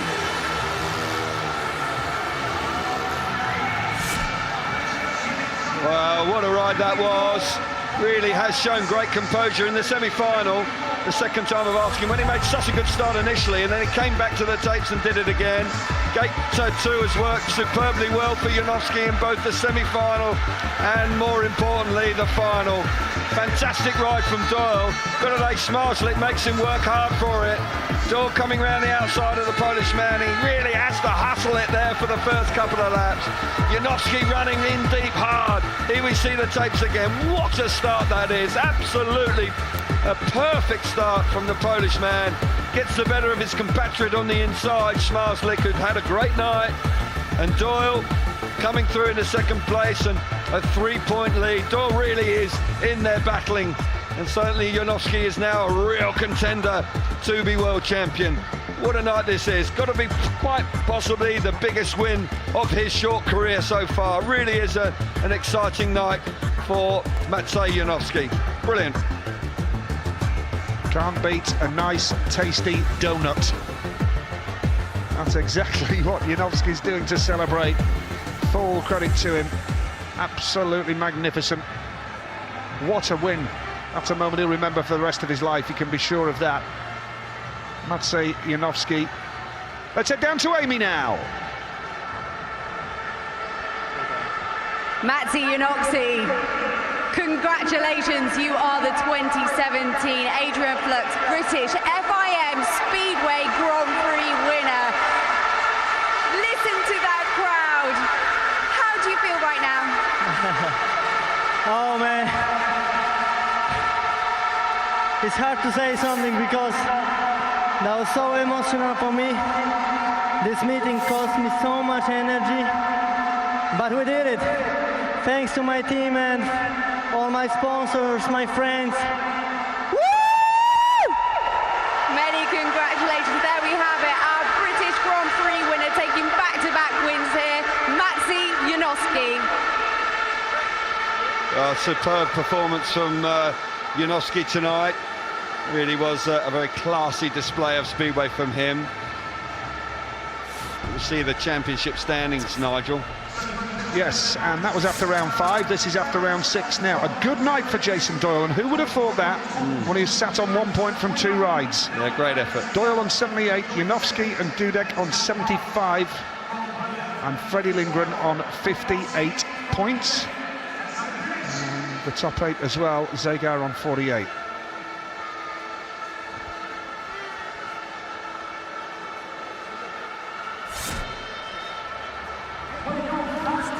So a big moment this is then in the career and the life of this young Polish rider. Raced here in the UK for Swindon, Kings Lynn and Poole. It's magic Matej Janowski. Yeah, great moment and fully deserved. He's a super nice guy, lost form last to Matej Janowski. Very well deserved tonight. Wonderful display. Yeah. And had a lot of speed right from the opening heat where he won his opening 2 rides. It was superb. Just a small mention for Smarslick as well, Nigel. He deserved to be on the rostrum. Zagar's ridden very well, inherited 3rd place. And Jason Doyle, what a night for him. You've said it, good work by Doyle, and you consider he can hardly walk. It's a great effort. But for Zagar, it's a bounce back now. He's really looking like he's hitting top form again. He's a class act, Zagar, but he can go through periods of time where he loses form. But he's ridden really strongly tonight, and that's a great reward for his work tonight, 3rd place. Yeah, Jason Doyle, what a performance from Doyle.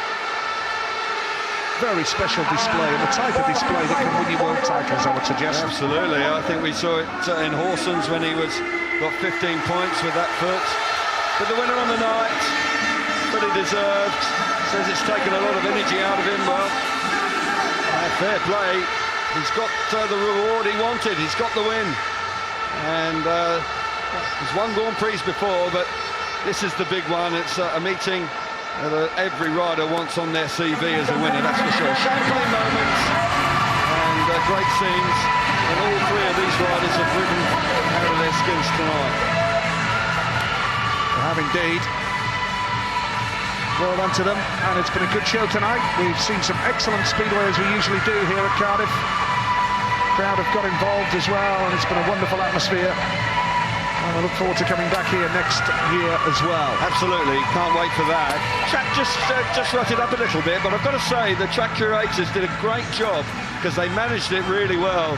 But for a moment it was just going to get away from them, but they got it back and they kept it really raceable. Selfie time, part and parcel of modern day Speedway Grand Prix. Smiley, happy people out there, that's for sure, those 3. Yeah, quite right too. We move on to Melilla in Sweden in 3 weeks from now. Looking forward to that. Yeah, super track Melilla. It's in the middle of a wood in Sweden, but it's a beautiful part of the world. Melilla can throw up some spectacular actions as well.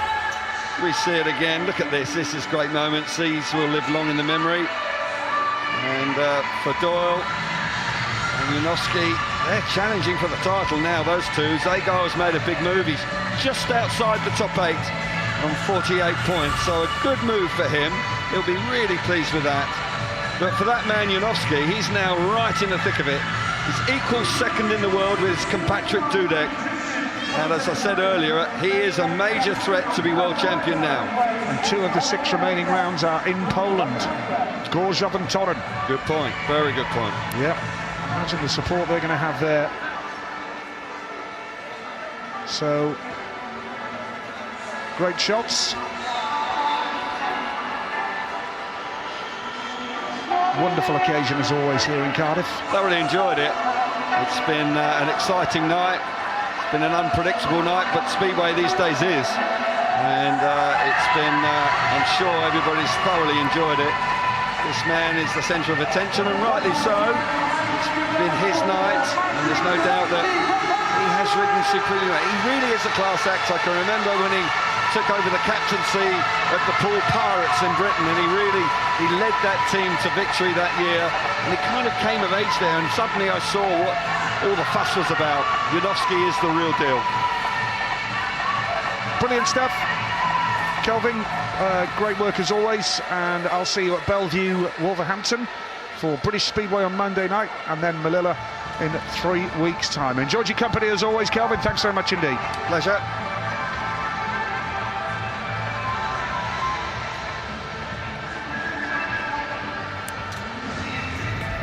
Some dream Speedway racing tonight. A real treat to watch the greatest Speedway riders in the world under the highest pressure, and Maciej Janowski making it count when it mattered, taking him to joint 2nd.